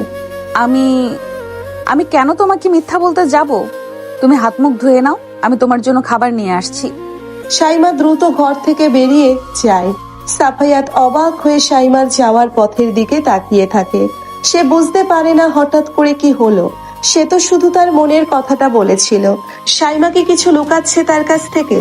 রাত 8টা, বাইরে আবার বৃষ্টি শুরু হয়েছে। সাফায়াত ল্যাপটপে তার কিছু নোটস চেক করছিল। সাইমা বাথরুমে গোসল করতে ঢুকেছে। হঠাৎ সাফায়াতের মনে পড়ে তার পেন ড্রাইভটা সাইমার ভ্যানিটি ব্যাগে রয়ে গেছে, যেটা সে সকালে সাইমাকে দিয়েছিল কিছু ডকুমেন্টস প্রিন্ট করার জন্য। সাফায়াত ড্রয়িং টেবিলের উপর রাখা সাইমার কালো রঙের ভ্যানিটি ব্যাগটা হাতে নেয়। সে ব্যাগের চেইন খুলে ভেতরে হাত দিয়ে পেন ড্রাইভটা খুঁজতে থাকে। হঠাৎ তার আঙ্গুলে একটা ভাঁজ করা কাগজের টুকরো ঠেকে। কাগজটা একটু মোটা। সাফায়াত কৌতূহল বশত কাগজটা বের করে আনে। কাগজটা একটা ব্যাংকের ডিপোজিট স্লিপ। সাফায়াত স্লিপটা খুলে চোখের সামনে ধরে। সেখানে স্পষ্ট অক্ষরে লেখা আছে receiver name Mitu Akter, amount 5 lakh, BDT 5 lakh এবং সেন্ডার নেম শাইমা রহমান। আর সবচেয়ে অবাক করা বিষয় হলো ট্রানজ্যাকশনের তারিখটা ঠিক তাদের বিয়ের দিনের সকালবেলার। সাফায়াতের মাথার উপর যেন বাজ পড়ে। সে ফ্যাল করে স্লিপটার দিকে তাকিয়ে থাকে। 5 লাখ টাকা। শাইমা বিয়ের দিন সকালে মিতুকে 5 লাখ টাকা ট্রান্সফার করেছে। কেন? মিতু তো তানভীরের সাথে ওই রুমে আপত্তিকর অবস্থায় ধরা পড়েছিল। তাহলে কি মিতু আর তানভীরের ওই ঘটনাটা কোনো দুর্ঘটনা ছিল না? তাহলে কি শাইমা নিজেই? ঠিক সেই মুহূর্তেই বাথরুমের দরজা খুলে যায়। শাইমা তোয়ালে দিয়ে মুখ মুছতে মুছতে বেরিয়ে আসে। তার চোখে মুখে একটা ফ্রেশ ভাব, কিন্তু সাফায়াতের দিকে তাকাতেই তার হাসিটা মিলিয়ে যায়। সাফায়াত পাথরের মতো দাঁড়িয়ে আছে। তার এক হাতে শাইমার ভ্যানিটি ব্যাগ আর অন্য হাতে সেই ব্যাংকের স্লিপটা। সাফায়াতের চোখ দুটো রাগে আর অবিশ্বাসে লাল হয়ে গেছে। তার হাতের শিরাগুলো ফুলে উঠেছে। সে ধীর পায়ে শাইমার দিকে এগিয়ে আসে। এটা কি সাইমা? সাফায়াত, তুমি আমার ব্যাগ কেন ধরেছো? আমি জিজ্ঞেস করছি এটা কি? তুমি বিয়ের দিন সকালে মিতুকে 5 লাখ টাকা কেন দিয়েছিলে? শাইমার পায়ের তলা থেকে মাটি সরে যায়। সে বুঝতে পারে তার জীবনের সবচেয়ে বড় সত্যিটা আজ এই 21 বছরের ছেলেটার সামনে ধরা পড়ে গেছে। সাফায়াতের চোখের ওই তীব্র ঘৃণা আর প্রশ্নবোধক দৃষ্টির সামনে শাইমা যেন আজ সম্পূর্ণ বিবস্ত্র হয়ে দাঁড়িয়ে আছে। সে কি পারবে সাফায়াতকে বোঝাতে যে সে এই সবকিছু শুধু তাকে পাওয়ার জন্যই করেছিল? আমি জিজ্ঞেস করছি এটা কি? তুমি বিয়ের দিন সকালে মিতুকে 5 লাখ টাকা কেন দিয়েছিলে? সাফায়াত, তুমি আমাকে ভুল বুঝছো। আমি তোমাকে সব বুঝিয়ে বলছি। তুমি প্লিজ কাগজটা আমাকে দাও। ভুল বুঝছি? আমার চোখের সামনে ব্যাংকের রিসিট আর আমি ভুল বুঝছি? তুমি কি আমাকে গাধা পেয়েছো সাইমা? মিতু তোমার আপন খালাতো বোন। ও তানভীরের সাথে ওই রুমে ধরা পড়লো আর ঠিক ওই দিন সকালেই তুমি ওকে 5 লাখ টাকা ট্রান্সফার করলে। এর মানে কি দাঁড়ায় জানো তুমি? হ্যাঁ জানি। আমি ইচ্ছে করেই ওকে টাকা দিয়েছিলাম। তানভীর আর ওর ওই নোংরা নাটকটা আমারই সাজানো ছিল। এবার খুশি তুমি? শাইমার এই অকপট স্বীকারোক্তিতে সাফায়াতের হাত থেকে ব্যাংকের স্লিপটা খসে পড়ে যায়। সে ফ্যাল করে শাইমার দিকে তাকিয়ে থাকে।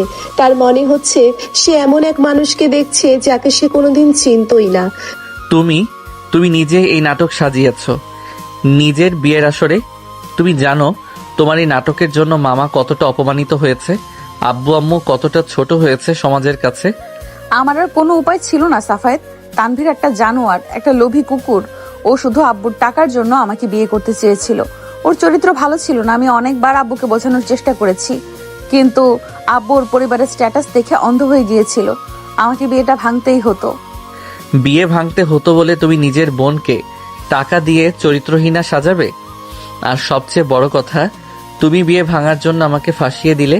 তুমি খুব ভালো করে জানতে মামার সম্মান বাঁচাতে আমাকে জোর করবে। তুমি আমাদের পুরো পরিবারকে নিয়ে গেম খেলেছো সাইমা। আমি তোমাকে ফাঁসাবো কেন? তুমি তো আমার... চুপ, একদম চুপ। আর একটা কথাও তুমি আমার সামনে বলবে না। আমি মিথ্যেবাদী আর প্রতারকদের ঘৃণা করি, আর তুমি হচ্ছ পৃথিবীর সবচেয়ে বড় প্রতারক। তুমি নিজের বাবাকে ঠকিয়েছো, আমার বাবা মাকে ঠকিয়েছো, আর আমাকে তুমি জ্যান্ত কবর দিয়েছো। সাফায়েত প্লিজ, আমাকে অন্তত একটা বার সবটা বুঝিয়ে বলার সুযোগ দাও। আমি তানভীরকে সরাতে চেয়েছিলাম, কিন্তু আমাকে তুমি একটা বলির পাঠা বানিয়েছো যাতে তোমার আব্বু হার্ট অ্যাটাক না করে আর তোমার সম্মানও বেঁচে যায়। কলেজের ম্যাডাম তো, তাই মাস্টার মাইন্ড গেম খেলেছো সবার সাথে। কিন্তু তুমি ভুলে গেছো সাইমা, আমি তোমার ছাত্র হলেও আমার আত্মসম্মান আছে।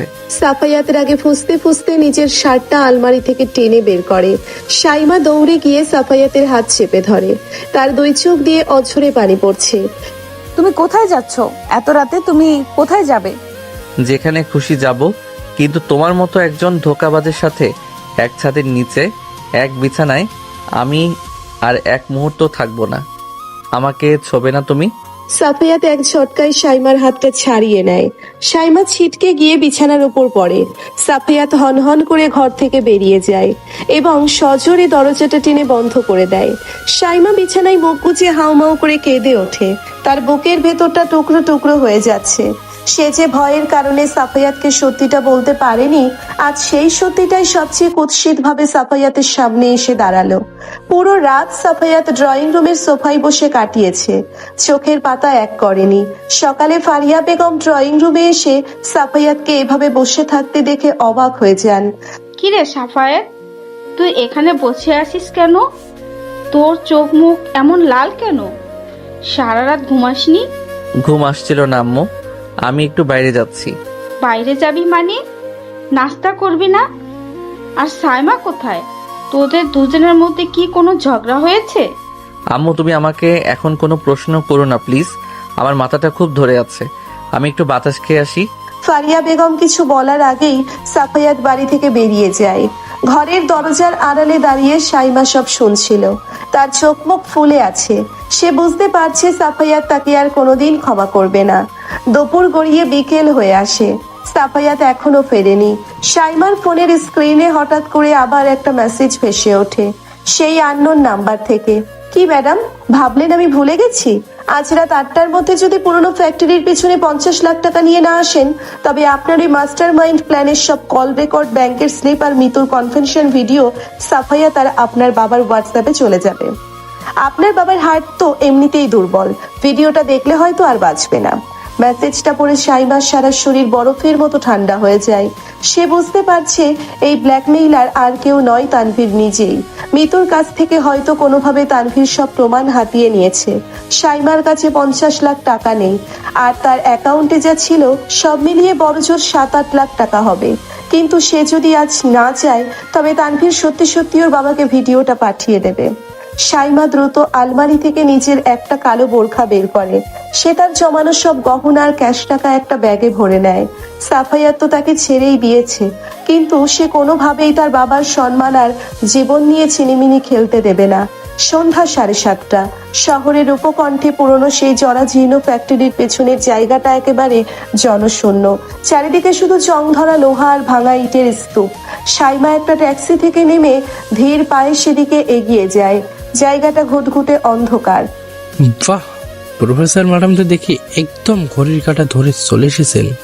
অন্ধকারের ভেতর থেকে তানভীর আর তার দুই বন্ধু বেরিয়ে আসে। তানভীরের মুখে একটা কুৎসিত হাসি, তার হাতে একটা জ্বলন্ত সিগারেট।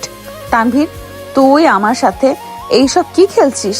তুই এত নিচে নামতে পারলি? নিচে তো তুমি নেমেছো সাইমা, নিজের বিয়ের আসরে আমাকে সবার সামনে অপমান করে তাড়িয়েছো, আমার পরিবারের সম্মান ধুলে মিশিয়েছো। আর তুমি ভেবেছিলে আমি চুপ করে থাকবো? মিতুকে একটু চাপ দিতেই মেয়েটা গড়ার করে সব বলে দিল। তুই কি চাস বল? আমার কাছে 50 লাখ টাকা নেই, আমার জমানো কিছু ক্যাশ আর গহনা আছে।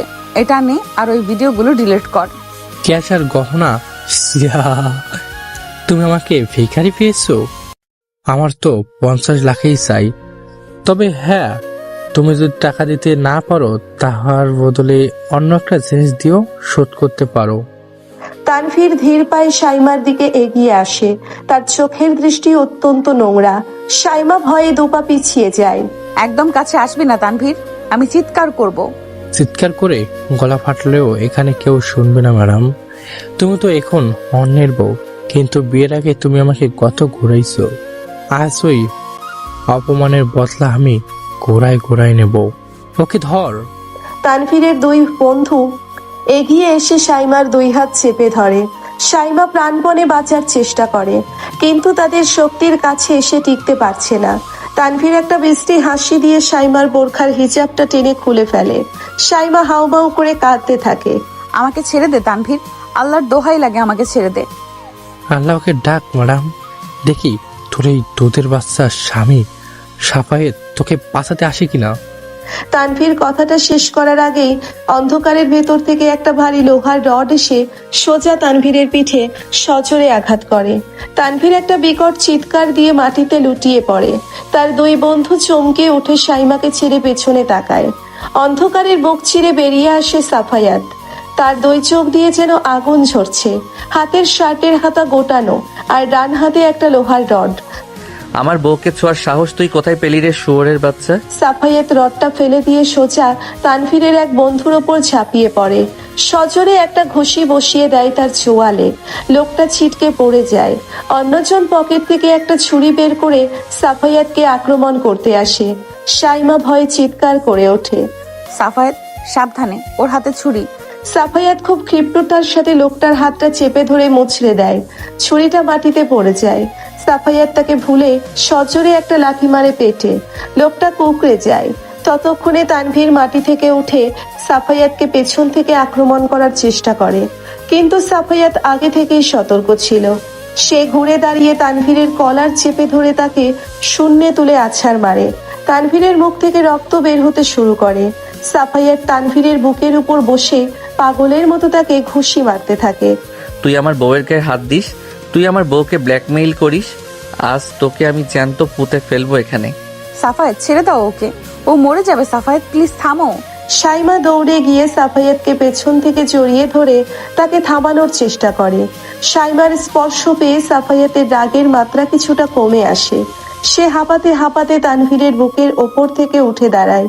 তানভীর আর তার বন্ধুরা কোনো মতে উঠে খুঁড়িয়ে খুঁড়িয়ে অন্ধকারের দিকে পালিয়ে যায়। তানভীরের ফোনটা মাটিতে পড়েছিল। সাফায়াত ফোনটা তুলে বোট জুতো দিয়ে পিষে ভেঙে গুঁড়ো গুঁড়ো করে ফেলে। পুরো জায়গাটা আবার নিস্তব্ধ হয়ে যায়। শুধু সাফায়াত আর সাইমার ভারী নিঃশ্বাসের শব্দ শোনা যাচ্ছে। সাফায়াতের ডান হাত থেকে ফিনকি দিয়ে রক্ত ঝরছে। ছুরিওয়ালা লোকটার সাথে ধস্তাধস্তিতে তার হাতটা বেশ গভীরভাবে কেটে গেছে। সাফায়েত, তোমার হাত কেটে গেছে, কত রক্ত পড়ছে। দূরে থাকুন আমার থেকে, আমাকে ছোবেন না। তুমি এত জেদ কেন করছো? তোমার হাত থেকে রক্ত পড়ছে আর তুমি আমাকে দূরে থাকতে বলছো? সাইমা কোনো কথা না শুনে নিজের বোরখা থেকে ওনার একটা অংশ ছিঁড়ে নিয়ে সাফায়াতের হাতের কাটা জায়গাটা শক্ত করে বেঁধে দেয়। সাফায়াত চুপচাপ দাঁড়িয়ে থাকে, তার চোখ সাইমার অশ্রু ভেজা মুখের দিকে। আপনি এখানে কেন এসেছেন? আমাকে একবার বলার প্রয়োজনও মনে করলেন না? আপনি কি ভেবেছিলেন আপনি একাই সব সমস্যার সমাধান করে ফেলবেন আপনার ওই মাস্টার মাইন্ড ব্রেন দিয়ে? আমি তোমাকে কিভাবে বলতাম সাফায়েত? তুমি তো আমার মুখ দেখতেই চাচ্ছিলে না, আর তানভীর আমার আব্বুকে সব জানিয়ে দেওয়ার হুমকি দিচ্ছিল। আমি বাধ্য হয়েছিলাম। বাধ্য হয়ে আপনি মিতুকে টাকা দিয়েছিলেন, বাধ্য হয়ে আপনি বিয়ের আসরে ওই নাটক করেছিলেন। আপনার ওই একটা নাটকের জন্য আজ আমাদের পুরো জীবনটা এমন নরক হয়ে গেছে। হ্যাঁ, করেছিলাম। আমি নাটক করেছিলাম কারণ আমি তানভীরকে বিয়ে করতে চাইনি। তাহলে আব্বুকে বলতেন, আমাকে, মামাকে বলতেন। আপনি আমাকে ফাঁসালেন কেন? আমাকে বলির পাঠা বানানোর কি দরকার ছিল? সাফিয়াত সাইমার দুই কাঁধ শক্ত করে চেপে ধরে ঝাঁকিয়ে কথাগুলো বলে। তার চোখের দৃষ্টিতে চরম হতাশা আর ক্ষোভ। সাইমা আর নিজের ভেতরের অনুভূতিগুলোকে আটকে রাখতে পারে না। এতদিনের জমানো সব কথা, সব গোপন সত্য আজ যেন তার ঠোঁট ভেঙে বেরিয়ে আসতে চায়।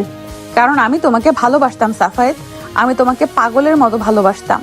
সাইমার এই একটি কথায় সাফায়াতের হাতের মুঠো আলগা হয়ে যায়। সে যেন নিজের কানকে বিশ্বাস করতে পারছে না। চারপাশের বাতাস যেন হঠাৎ করেই থমকে গেছে। আপনি কি বললেন? হ্যাঁ, আমি তোমাকে ভালোবাসতাম। গত 4-5 বছর ধরে, যখন তুমি কলেজে প্রথম ভর্তি হলে, তোমার ওই ছটফটে স্বভাব, তোমার ওই হাসি, তোমার সব কিছু আমাকে পাগল করে দিয়েছিল। কিন্তু আমি ছিলাম তোমার সিনিয়র, তোমার টিচার। আমার বয়স তোমার চেয়ে 4 বছরের বেশি। আব্বু কোনোদিন আমাদের এই সম্পর্ক মেনে নিত না। আর তুমি তো আমাকে সবসময় জমের মতো ভয় পেতে। সাইমা, আমি অনেক চেষ্টা করেছি নিজের মনকে বোঝানোর, কিন্তু যখন আব্বু তানভীরের সাথে আমার বিয়ে ঠিক করলো, আমার মনে হচ্ছিল আমি মরে যাব। তানভীর একটা চরিত্রহীন, সেটা আমি জানতাম। তাই আমি সুযোগ খুঁজি। আমি ইচ্ছে করেই বিয়ের দিনটাকে বেছে নেই। আমি জানতাম বিয়ের দিন যদি বর এমন জঘন্য অবস্থায় ধরা পড়ে, তাহলে আব্বু সম্মান বাঁচাতে চোখের সামনে যাকে পাবে তার সাথেই আমাকে বিয়ে দেবে। আর আমি জানতাম আমার আব্বুর চোখের সামনে সেদিন তুমি ছাড়া আর কেউ থাকবে না। সাফায়াত স্তব্ধ হয়ে সাইমার দিকে তাকিয়ে থাকে। এই মেয়েটা তাকে পাওয়ার জন্য এত বড় একটা রিস্ক নিয়েছে, পুরো পরিবারের সম্মান বাজি রেখেছে শুধু তাকে ভালোবাসে বলে। সাফায়াতের মনের ভেতরের সব রাগ, সব অভিমান মুহূর্তের মধ্যে যেন গলে পানি হয়ে যায়। আপনি একটা পাগল সাইমা, একটা আস্ত পাগল। আপনি একবার আমাকে বলতে পারতেন না? বললে তুমি কি আমাকে মেনে নিতে? তুমি তো আমাকে শুধু ম্যাডাম আর আপু বলেই ডাকতে। তুমি আমাকে ঘেন্না করো সাফায়েত, আমি জানি আমি খুব খারাপ। তুমি আমাকে ডিভোর্স দিয়ে দাও, আমি আব্বুকে সবটা বুঝিয়ে বলবো। সাইমা মুখ ঢেকে হাউমাউ করে কাঁদতে থাকে। সাফায়াত আর এক মুহূর্তও অপেক্ষা করে না। সে সাইমাকে এক ঝটকায় টেনে নিজের বুকের সাথে শক্ত করে জড়িয়ে ধরে। সাইমা চমকে ওঠে, কিন্তু সাফায়াতের বাহুডোর এতটাই শক্ত যে তার নড়ার কোনো উপায় থাকে না। ডিভোর্স? আপনি আমাকে ভালোবাসার জন্য এত বড় গেম খেলতে পারেন, আর আমি আপনাকে ডিভোর্স দিয়ে দিব? আপনি কি আমাকে এখনো বাচ্চা ছেলে ভেবেছেন? সাফায়েত, তুমি তুমি আমাকে ঘেন্না করছো না? আমি আপনাকে ঘেন্না করতে পারি না সাইমা। আমি আপনার ওই মিথ্যে নাটকটাকে ঘেন্না করেছিলাম, কিন্তু এখন যখন আমি সত্যিটা জানি, আমার মনে হচ্ছে আমি পৃথিবীর সবচেয়ে ভাগ্যবান পুরুষ, যাকে পাওয়ার জন্য আমার বউ এত বড় একটা যুদ্ধ করেছে। সাফায়াত সাইমার মুখটা নিজের দুই হাতে তুলে ধরে। সাইমার চোখ বেয়ে পানি পড়ছে, কিন্তু সেই পানিতে আজ কোনো অপরাধ বোধ নেই, আছে অদ্ভুত এক শান্তি। সাফায়াত তার বুড়ো আঙ্গুল দিয়ে সাইমার চোখের পানি মুছিয়ে দেয়। আপনি আর কোনোদিন আমার কাছ থেকে কিছু লুকাবেন না, কথা দিন। কথা দিলাম, আর কোনোদিন কিচ্ছু লুকাবো না। সাফায়াতের চোখ দুটো অদ্ভুত এক নেশায় বুঁদ হয়ে আসে। সে ধীরে ধীরে তার মুখটা সাইমার মুখের দিকে এগিয়ে নেয়। সাইমা এবার আর চোখ খোলা রাখে না।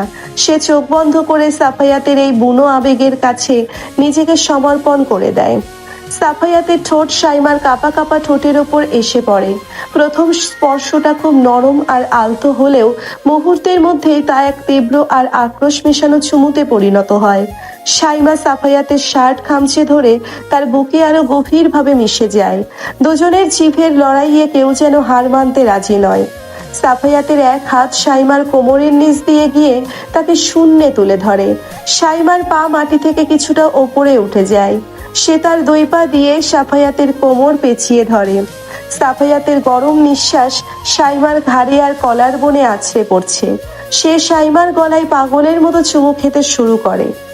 সাফায়েত, কেউ দেখে ফেলবে। দেখুক, আজ আমি কাউকে পরোয়া করি না। আপনি শুধু আমার সাইমা, আমার ওই রকচটা মাস্টার মাইন্ড সিনিয়র বউ। পাগল একটা। রাতের অন্ধকারে ওই পুরনো ফ্যাক্টরির পেছনে তাদের দুজনের এতদিনের জমানো সব বাধা, সব ভয় আর বয়সের সব দূরত্ব যেন এক মুহূর্তেই মুছে যায়। তাদের গভীর শ্বাস প্রশ্বাস আর বৃষ্টির ভেজা মাটির গন্ধ মিলেমিশে এক অদ্ভুত মাদকতা তৈরি করে। বেশ কিছুক্ষণ পর সাফায়াত সাইমাকে নামিয়ে দেয়। সে সাইমার কপালের সাথে নিজের কপাল ঠেকিয়ে জোরে জোরে শ্বাস নেয়। চলুন এবার বাড়ি ফেরা যাক, কাল আমাদের বউ ভাত, আপনাকে অনেক সুন্দর করে সাজতে হবে। চলো। পরের দিন সকালবেলা সাফায়াতের বাড়িতে উৎসবের আমেজ। আসাদ সাহিবারা ফারিয়া বেগম ড্রয়িং রুমে বসে মেহমানদের লিস্ট চেক করছেন। সাফায়াত গোসল করে মাত্র ঘরে ঢুকেছে। সাইমা আয়নার সামনে দাঁড়িয়ে বউ ভাতের শাড়ি পরার প্রস্তুতি নিচ্ছিল।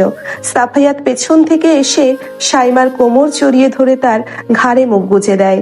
সাফায়েত, কি করছো? কেউ ঘরে চলে আসবে। আসুক, বউয়ের সাথে একটু রোমান্স করছি, এতে কার কি? ঠিক সেই মুহূর্তে ড্রয়িং রুম থেকে আসাদ সাহেবের একটা বিকট চিৎকার ভেসে আসে। সাফায়েত, সাইমা, তোরা এখনই বাইরে আয়। আসাদ সাহেবের গলার আওয়াজ শুনে সাফায়াত সাইমা দুজনেই চমকে দূরে সরে যায়। সাফায়াত দ্রুত দরজা খুলে বাইরে আসে, তার পিছু পিছু সাইমাও। ড্রয়িং রুমে রহমান সাহেব মানে সাইমার বাবা দাঁড়িয়ে আছেন। তার মুখটা রাগে আর অপমানে লাল হয়ে আছে। তার হাতে একটা হলুদ খামটা খোলা, আর তার ভেতর থেকে উকি দিচ্ছে সেই ব্যাংকের ডিপোজিট স্লিপের কপি আর কয়েকটা প্রিন্ট করা কাগজ।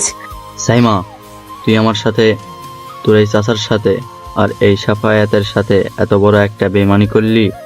তুই নিজের বিয়ে ভাঙার জন্য তানভীরকে ফাঁসিয়েছিলি। সাইমার পায়ের তলা থেকে যেন মাটি সরে যায়। তানভীর হয়তো কাল রাতে মার খেয়ে প্রতিশোধ নেওয়ার জন্য এই কুরিয়ারটা রহমান সাহেবের কাছে পাঠিয়েছে। সাফায়াত শক্ত হয়ে দাঁড়ায়। সে জানে আজ তাকে তার বউকে বাঁচাতে পরিবারের এই সবচেয়ে বড় ঝড়ের মুখোমুখি হতে হবে। তুই আমার চোখের সামনে থেকে সরে যা সাইমা, আমি তোর মুখ দেখতে চাই না। তুই আমার নিজের মেয়ে হয়ে আমার সাথে এত বড় একটা বেইমানি করলি। তুই নিজের বিয়ে ভাঙার জন্য তানভীরকে ফাঁসিয়েছিস, আর এই সাফায়াতকে বলির পাঠা বানিয়েছিস। আব্বু, তুমি আমাকে ভুল বুঝছো। তানভীর ছেলেটা।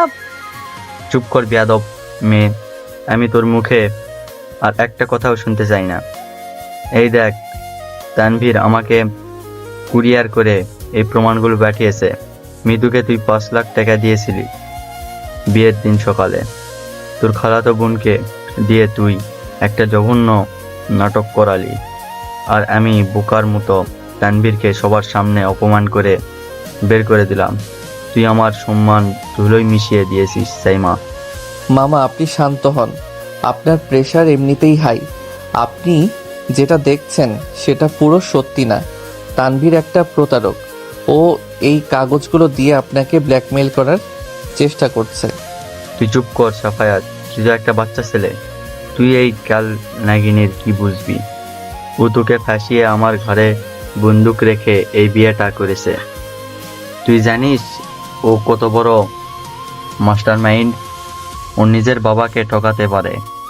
আর তুই তো কোন ছাদ? আমি আজই এই বিয়ে ভেঙে দেব। সাইমা, তুই এখনই আমার সাথে চল। রহমান সাহেব রাগে কাঁপতে কাঁপতে সাইমার হাত ধরে টান দেন। সাইমা হাউমাউ করে কেঁদে ওঠে। ফারিয়া বেগম আর আসাদ সাহেব দুজনেই দৌড়ে আসেন রহমান সাহেবকে আটকাতে। ড্রয়িং রুমের পরিবেশ নিমেষেই থমথমে হয়ে যায়। সাফায়াত এক ঝটকায় রহমান সাহেবের হাত থেকে সাইমার হাতটা ছাড়িয়ে নেয় এবং সাইমাকে নিজের পেছনে লুকিয়ে ফেলে। সাইমা কোথাও যাবে না মামা। ও এখন এই বাড়ির বউ, আমার স্ত্রী। সাফায়াত, তুই আমার মুখের উপর কথা বলছিস। তুই বুঝতে পারছিস না ও তোকে ঠকিয়েছে। ও নিজের স্বার্থ উদ্ধারের জন্য তোর জীবনটা নষ্ট করেছে। আমার জীবন নষ্ট হয়নি মামা, আর সাইমা আমাকে ঠকায়নি। আমি সব জানি। সাইমা কাল রাতেই আমাকে সব সত্যি কথা বলেছে। ও মিতুকে টাকা দিয়েছিল, ও নাটক করেছিল, সব আমি জানি। তুই সব জানিস? সাফায়াতে কি তুই কি বলেছিস সব? সাইমা এত বড় একটা ষড়যন্ত্র করেছে আর তুই সেটা জানার পরও ওকে সাপোর্ট করছিস? হ্যাঁ আম্মু, আমি সাপোর্ট করছি, কারণ সাইমা এই কাজটা কোনো খারাপ উদ্দেশ্যে করেনি। মামা, আপনি তানভীরের পরিবারের স্ট্যাটাস দেখে অন্ধ হয়ে গিয়েছিলেন। তানভীর একটা চরিত্রহীন ছেলে। ও শুধু আপনার সম্পত্তির লোভে সাইমাকে বিয়ে করতে চেয়েছিল। সাইমা আপনাকে অনেকবার বোঝানোর চেষ্টা করেছে, কিন্তু আপনি শোনেননি। সাইমা বাধ্য হয়ে এই নাটকটা করেছে যাতে আপনি নিজের চোখে তানভীরের আসল রূপ দেখতে পান। তাই বলে মিতুকে দিয়ে এমন নোংরা নাটক? আর তোর জীবনটা, তুই তো 21 বছরের একটা স্টুডেন্ট। তোর ঘাড়ে ও নিজেকে চাপিয়ে দিল কেন? কারণ আমি সাফায়েতকে ভালোবাসতাম আব্বু। আমি সাফায়েতকে গত 4 বছর ধরে পাগলের মতো ভালোবাসতাম। সাইমার এই কান্না মিশ্রিত চিৎকারে পুরো ড্রয়িং রুম স্তব্ধ হয়ে যায়। ফারিয়া বেগম অবাক হয়ে তার ভাইয়ের মেয়ের দিকে তাকিয়ে থাকেন। আসাদ সাহেবও যেন নিজের কানকে বিশ্বাস করতে পারছেন না। রহমান সাহেব ফ্যাল করে সাইমার দিকে তাকিয়ে আছেন। হ্যাঁ আব্বু, এটাই সত্যি। আমি সাফায়েতকে ভালোবাসতাম, কিন্তু ও বয়সে আমার ছোট, তাই তোমরা কেউ কোনোদিন আমাদের এই সম্পর্কটা মেনে নিতে না। আমি যখন জানলাম তুমি তানভীরের সাথে আমার বিয়ে ঠিক করেছো, আমার মনে হচ্ছিল আমি মরে যাব। তানভীর একটা লোভী জানোয়ার। আমি ওকে বিয়ে করতে পারতাম না, তাই আমি সুযোগ খুঁজি। আমি জানতাম বিয়ের আসরে যদি বর এমন অবস্থায় ধরা পড়ে, তাহলে তুমি সম্মান বাঁচাতে চোখের সামনে যাকে পাবে তার সাথে আমার বিয়ে দিয়ে দিবে। আর আমি জানতাম তোমার চোখের সামনে সেদিন সাফায়াত ছাড়া আর কেউ থাকবে না।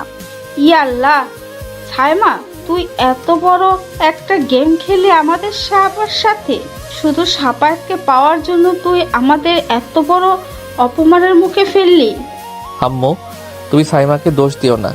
ও যেটা করেছে সেটা শুধু ওর ভালোবাসার জন্য করেছে। আর তানভীর, ও যদি এতই ভালো হতো তাহলে কাল রাতে আমাকে আর সাইমাকে ব্ল্যাকমেইল করে ওই পুরোনো ফ্যাক্টরিতে ডাকতো না। ফ্যাক্টরিতে? তুই এসব কি বলছিস সাফায়াত? হ্যাঁ আব্বু, তানভীর কাল রাতে সাইমাকে মেসেজ দিয়ে ব্ল্যাকমেইল করে 50 লাখ টাকা চেয়েছে। সাইমা একা গিয়েছিল টাকা দিতে। তানভীর আর ওর বন্ধুরা মিলে সাইমার ক্ষতি করার চেষ্টা করেছিল। আমি গিয়ে তানভীরকে মেরে ওর ফোন ভেঙে দিয়ে এসেছি।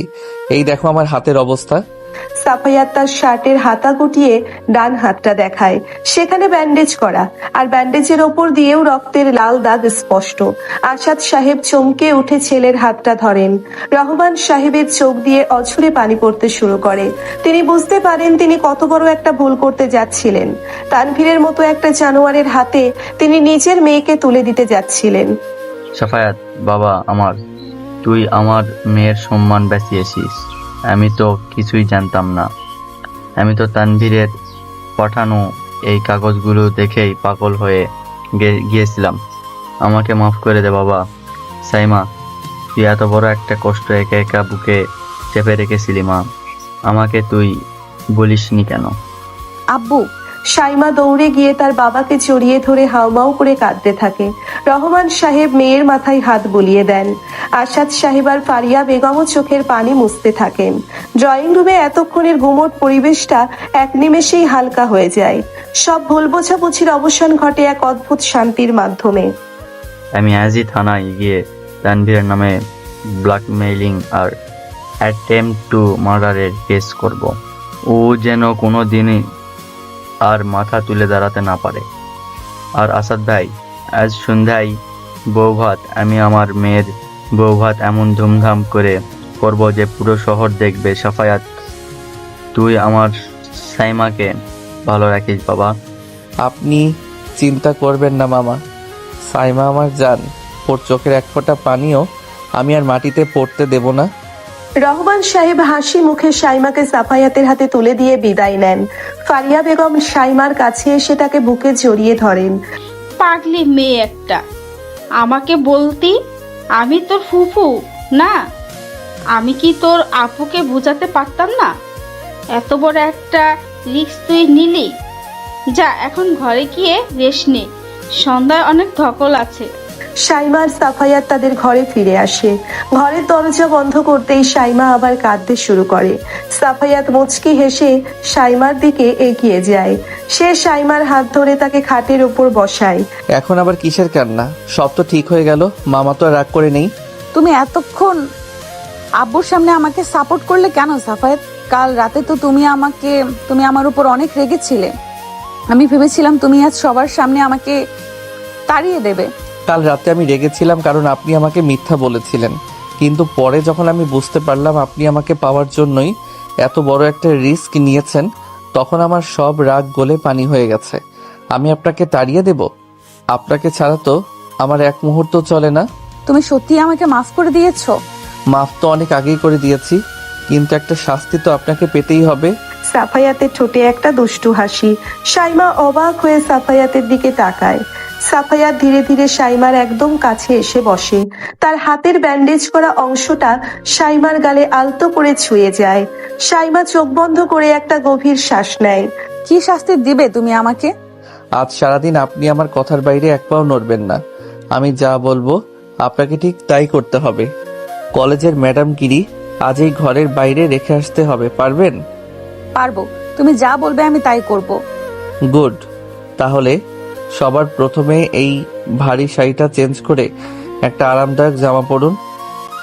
আপনার চোখের নিচে কালি পড়ে গেছে, আপনি এখন অন্তত 2 ঘন্টা ঘুমাবেন। সাইমা বাধ্য মেয়ের মতো উঠে গিয়ে জামা চেঞ্জ করে আসে। সাফায়াত তাকে বিছানায় শুইয়ে দিয়ে নিজের একটা হাত সাইমার মাথার নিচে রাখে। সাইমা সাফায়াতের বুকে মুখ গুজে শান্তিতে চোখ বন্ধ করে। এতদিনের মানসিক চাপ, ভয় আর অনিশ্চয়তা আজ পুরোপুরি কেটে গেছে। সাফায়াতের গায়ের গন্ধ আর তার বুকের উষ্ণতা সাইমাকে এক অদ্ভুত নিরাপত্তার চাদরে ঢেকে দেয়। দুপুর গড়িয়ে বিকেল হয়। পুরো বাড়ি মেহমানদের পদচারণায় মুখর হয়ে উঠেছে। বৌভাতের অনুষ্ঠান সাফায়াতদের বাড়ির ছাদেই আয়োজন করা হয়েছে। বিশাল প্যান্ডেল, চোখ ধাঁধানো ডেকোরেশন আর খাবারের সুগন্ধে চারিপাশ মমা পড়ছে। ফারিয়া বেগম নিজ হাতে সাইমাকে সাজাতে শুরু করেছেন। সাইমা, আজ তোকে এমন সুন্দর করে সাজাবো যে সাফাতের চোখ কপালে উঠে যাবে। তুই দেখ, তোর দাদির দেওয়া গহনাগুলো আমি তোর জন্যই তুলে রেখেছিলাম। ফুপি, এত ভারী গহনা লাগবে না, আমার এমনিতেই সাজগোজ খুব একটা পছন্দ না। আরে আজ তোর বউ ভাত, আজ সাজবি না তো কবে সাজবি? একদম চুপচাপ বসে থাক। সাইমাকে একটা গাঢ় মেরুন রঙের লেহেঙ্গা পরানো হয়েছে। ভারী কুন্দন আর স্বর্ণের গহনায় তাকে সত্যি কোনো রাজকন্যার মতো লাগছে। তার ফর্সা মুখে হালকা মেকআপ আর গাঢ় লাল লিপস্টিক এক অদ্ভুত মায়াবী রূপ তৈরি করেছে। সাফায়াত যখন ঘরে ঢোকে, সাইমাকে দেখে সে আক্ষরিক অর্থেই থমকে দাঁড়ায়। তার চোখ সাইমার ওপর থেকে সরছেই না। সাফায়াতকে আজ একটা কালো রঙের ডিজাইনার শেরওয়ানি পরানো হয়েছে, চুলগুলো সুন্দর করে সেট করা। 21 বছরের ছটফটে ছেলেটাকে আজ একদম পরিণত আর সুদর্শন একজন পুরুষ মনে হচ্ছে। ফারিয়া বেগম মুচকি হেসে ঘর থেকে বেরিয়ে যান। সাফায়াত ধীর পায়ে সাইমার পেছনে গিয়ে দাঁড়ায়। আয়নার ভেতর দিয়ে দুজনের চোখাচোখি হয়। সাফায়াত সাইমার উন্মুক্ত কাঁধে আলতো করে একটা চুমু খায়। সাইমার সারা শরীর বিদ্যুৎ পৃষ্ঠের মতো কেঁপে ওঠে। আপনাকে আজ এত সুন্দর লাগছে সাইমা, আমার তো মনে হচ্ছে অনুষ্ঠান ক্যান্সেল করে আপনাকে নিয়ে এই ঘরেই সারা রাত বসে থাকি। ফাজলামি করো না সাফায়েত, কেউ চলে আসবে। আসুক, নিজের বউয়ের সাথে রোম্যান্স করছে, এতে কার কি? আপনি জানেন আপনাকে এই লেহেঙ্গাতে কতটা হট লাগছে? সাফায়েত, তুমি কিন্তু বেশি বেশি করছো। আমি কিন্তু এখনো তোমার কলেজের ম্যাডাম। কলেজে ম্যাডাম হতে পারেন, কিন্তু এই ঘরে আপনি শুধু আমার বউ, আমার জুনিয়র বউ না, আমার সিনিয়র বউ। সাফায়াত সাইমাকে পেছন থেকে জড়িয়ে ধরে তার ঘাড়ে মুখ গুজে দেয়। সাইমা চোখ বন্ধ করে সাফায়াতের চুলে হাত বুলিয়ে দেয়। তাদের এই একান্ত মুহূর্তটা ভেঙে যায় দরজায় রাকিবের কড়া নাড়ার শব্দে। ওই সাফায়েত ভাই, রোমান্স পরে করিস, মেহমানরা সব এসে গেছে, তোদের স্টেজে ডাকছে, জলদি আয়। এই রাকিবটা সবসময় কাবাব মেয়ে হাড্ডি হয়ে আসে। চলুন সাইমা, আপনার ম্যাডামগিরি আর আমার রোমান্স এখন কিছুক্ষণের জন্য পজ থাক। সাফায়াত সাইমার হাত ধরে ছাদের দিকে এগোয়। ছাদে পা রাখতেই হাজার হাজার লাইটের আলো আর ক্যামেরার ফ্ল্যাশ তাদের উপর এসে পড়ে। সবাই মুগ্ধ চোখে এই নতুন জুটির দিকে তাকিয়ে আছে। বয়সের পার্থক্যটা আজ যেন কোথাও হারিয়ে গেছে। সাফায়াতের হাত শক্ত করে ধরে। সাইমা স্টেজের দিকে এগিয়ে যায়। রহমান সাহেব আর লিপি বেগম স্টেজের কাছেই দাঁড়িয়েছিলেন। মেয়ের হাসি মুখ দেখে তাদের বুকটা শান্তিতে ভরে যায়। আসাদ সাহেব আর ফারিয়া বেগম মেহমানদের আপ্যায়ন করতে ব্যস্ত। রাকিব আর শিয়াম স্টেজের পাশে দাঁড়িয়ে সাফায়াতকে নিয়ে নানা রকম দুষ্টুমি করছে। ভাই সাফায়েত, তুই তো পুরো লটারি জিতে গেছিস ম্যাডাম, আজ যা লাগছে না। চোখ নিচে নামা সিয়াম, তোর ম্যাডাম হলেও ও এখন আমার বউ, নজর দিবি না একদম। বউয়ের প্রতি এত পজিটিভনেস! বিয়ের আগে তো ম্যাডামকে দেখলে তুই 100 হাত দূরে পালাতে, আর এখন তো হাত ছাড়তেই চাচ্ছিস না। তোমরা দুজন কিন্তু বেশি কথা বলছো রাকিব। কাল কলেজে আসো, তোমাদের অ্যাসাইনমেন্টের খবর আমি নিচ্ছি। সাইমার এই ধমকে রাকিব আর শিয়াম দুজনেই ভয় পাওয়ার ভান করে দূরে সরে যায়। সাফায়াত আর সাইমা দুজনেই হেসে ওঠে। অনুষ্ঠানের পরিবেশটা খুব সুন্দর আর আনন্দমুখর। সবাই খেয়ে দিয়ে নবদম্পতিকে দোয়া করে যাচ্ছে। রাত প্রায় 10টা বাজে। মেহমানরা অনেকেই চলে যেতে শুরু করেছে। হঠাৎ করে ছাদের এন্ট্রান্সের দিকে একটি হট্টগোল শোনা যায়। সবাই চমকে সেদিকে তাকায়। সাফায়াত আর সাইমাও স্টেজ থেকে উঠে দাঁড়ায়। ছাদের সিঁড়ি দিয়ে হনহন করে উঠে আসছে তানভীর। তার মাথা ব্যান্ডেজ করা, এক হাত প্লাস্টার করা, তার সাথে 2-3 জন পুলিশ অফিসার। তানভীরের চোখে মুখে একটা হিংস্র আর শয়তানি হাসি। রহমান সাহেব দ্রুত তানভীরের সামনে গিয়ে দাঁড়ান। তানভীর, তোর সাহস তো কম না, তুই আবার এই বাড়িতে এসেছিস? আর পুলিশ কেন তোর সাথে? অফিসার, আপনারা ওকে এখানে কেন নিয়ে এসেছেন? আমি আসবো না তো কে আসবে আঙ্কেল? আমি তো আপনাদের সবার আসল রূপটা সমাজের সামনে তুলে ধরতে এসেছি। অফিসার, ওই যে স্টেজে দাঁড়িয়ে আছে আপনাদের আসামি, যান ওই সাফায়াত আর ওর ওই প্রতারক বউ সাইমাকে অ্যারেস্ট করুন। আসাদ সাহেব, রহমান সাহেব, আপনারা আমাকে ক্ষমা করবেন, কিন্তু আমাদের কাছে কমপ্লেন আছে। সাফায়েত কাল রাতে তানভীরের উপর প্রাণঘাতী হামলা করেছে, আর সাইমা রহমান মিতুকে ব্ল্যাকমেল করে বিয়ের আসরে এই জঘন্য নাটকটা করেছে। আমাদের কাছে সব প্রমাণ আছে। এসব কি বলছেন আপনারা? তানভীর তো নিজেই একটা চরিত্রহীন। ও কাল রাতে সাইমার কাছে 50 লাখ টাকা চাঁদা চেয়েছিল। সাদা? আমি সাদা চেয়েছিলাম? আন্টি, আপনারা এত বড় মিথ্যাবাদী আমি জানতাম না। এই দেখুন অফিসার, সাইমা আমার সাথে মিতুর ওই ফেক ভিডিও বানানোর জন্য মিতুকে 5 লাখ টাকা ট্রান্সফার করেছে। এই হলো ব্যাংকের রিসিট। আর সাফায়ত কাল রাতে আমাকে একা পেয়ে রড দিয়ে পিটিয়ে হত্যার চেষ্টা করেছে। তানভীর পকেট থেকে সেই ব্যাংকের রিসিটের কপিটা বের করে পুলিশের সামনে তুলে ধরে। ছাদের সব মেহমানরা অবাক হয়ে ফিসফিস করতে শুরু করে। আসাদ সাহেব আর রহমান সাহেবের মুখ ফ্যাকাশে হয়ে যায়। সাফায়াত শক্ত পায়ে স্টেজ থেকে নিচে নেমে আসে। সাইমা ভয়ে কাঁপছে। সে সাফায়াতের হাতটা শক্ত করে ধরে রাখে। তানভীর, তুই কিন্তু এবার সত্যি সত্যি নিজের কবর নিজে খুঁড়ছিস। তুই কি ভেবেছিস তোর এই মিথ্যে গল্প পুলিশ বিশ্বাস করবে? মিথ্যে গল্প? সাফায়াত, তুই তো এখনো বাচ্চা। আমি পুলিশ নিয়ে এসেছি হাওয়ার ওপর ভিত্তি করে নয়। আমার কাছে সাক্ষ্য প্রমাণ আছে। মিতু, এই মিতু, এদিকে আয়। তানভীরের ডাক শুনে সিঁড়ির আড়াল থেকে ধীর পায়ে বেরিয়ে আসে মিতু। তার মুখটা ভয়ের চোটে শুকিয়ে গেছে। সাইমা অবাক হয়ে মিতুর দিকে তাকায়। মিতু তো সাইমার আপন খালাতো বোন। ও তানভীরের সাথে কি করছে? বল মিতু, সবার সামনে বল, পুলিশ অফিসারের সামনে বল। বিয়ের দিন ওই গেস্ট রুমে কি হয়েছিল? কে তোকে বাধ্য করেছিল আমার সাথে ওই আপত্তিকর অবস্থায় থাকতে? আমি ভয় পাবেন না মিতু আক্তার, আপনি সত্যি কথাটা বলুন। আইন আপনাকে সুরক্ষা দেবে। সাইমা কি আপনাকে টাকা দিয়ে এই কাজটা করতে বাধ্য করেছিল? মিতু একবার সাইমার দিকে তাকায়, তারপর মাথা নিচু করে ফেলে। তার চোখ দিয়ে পানি পড়ছে। পুরো ছাদ নিস্তব্ধ।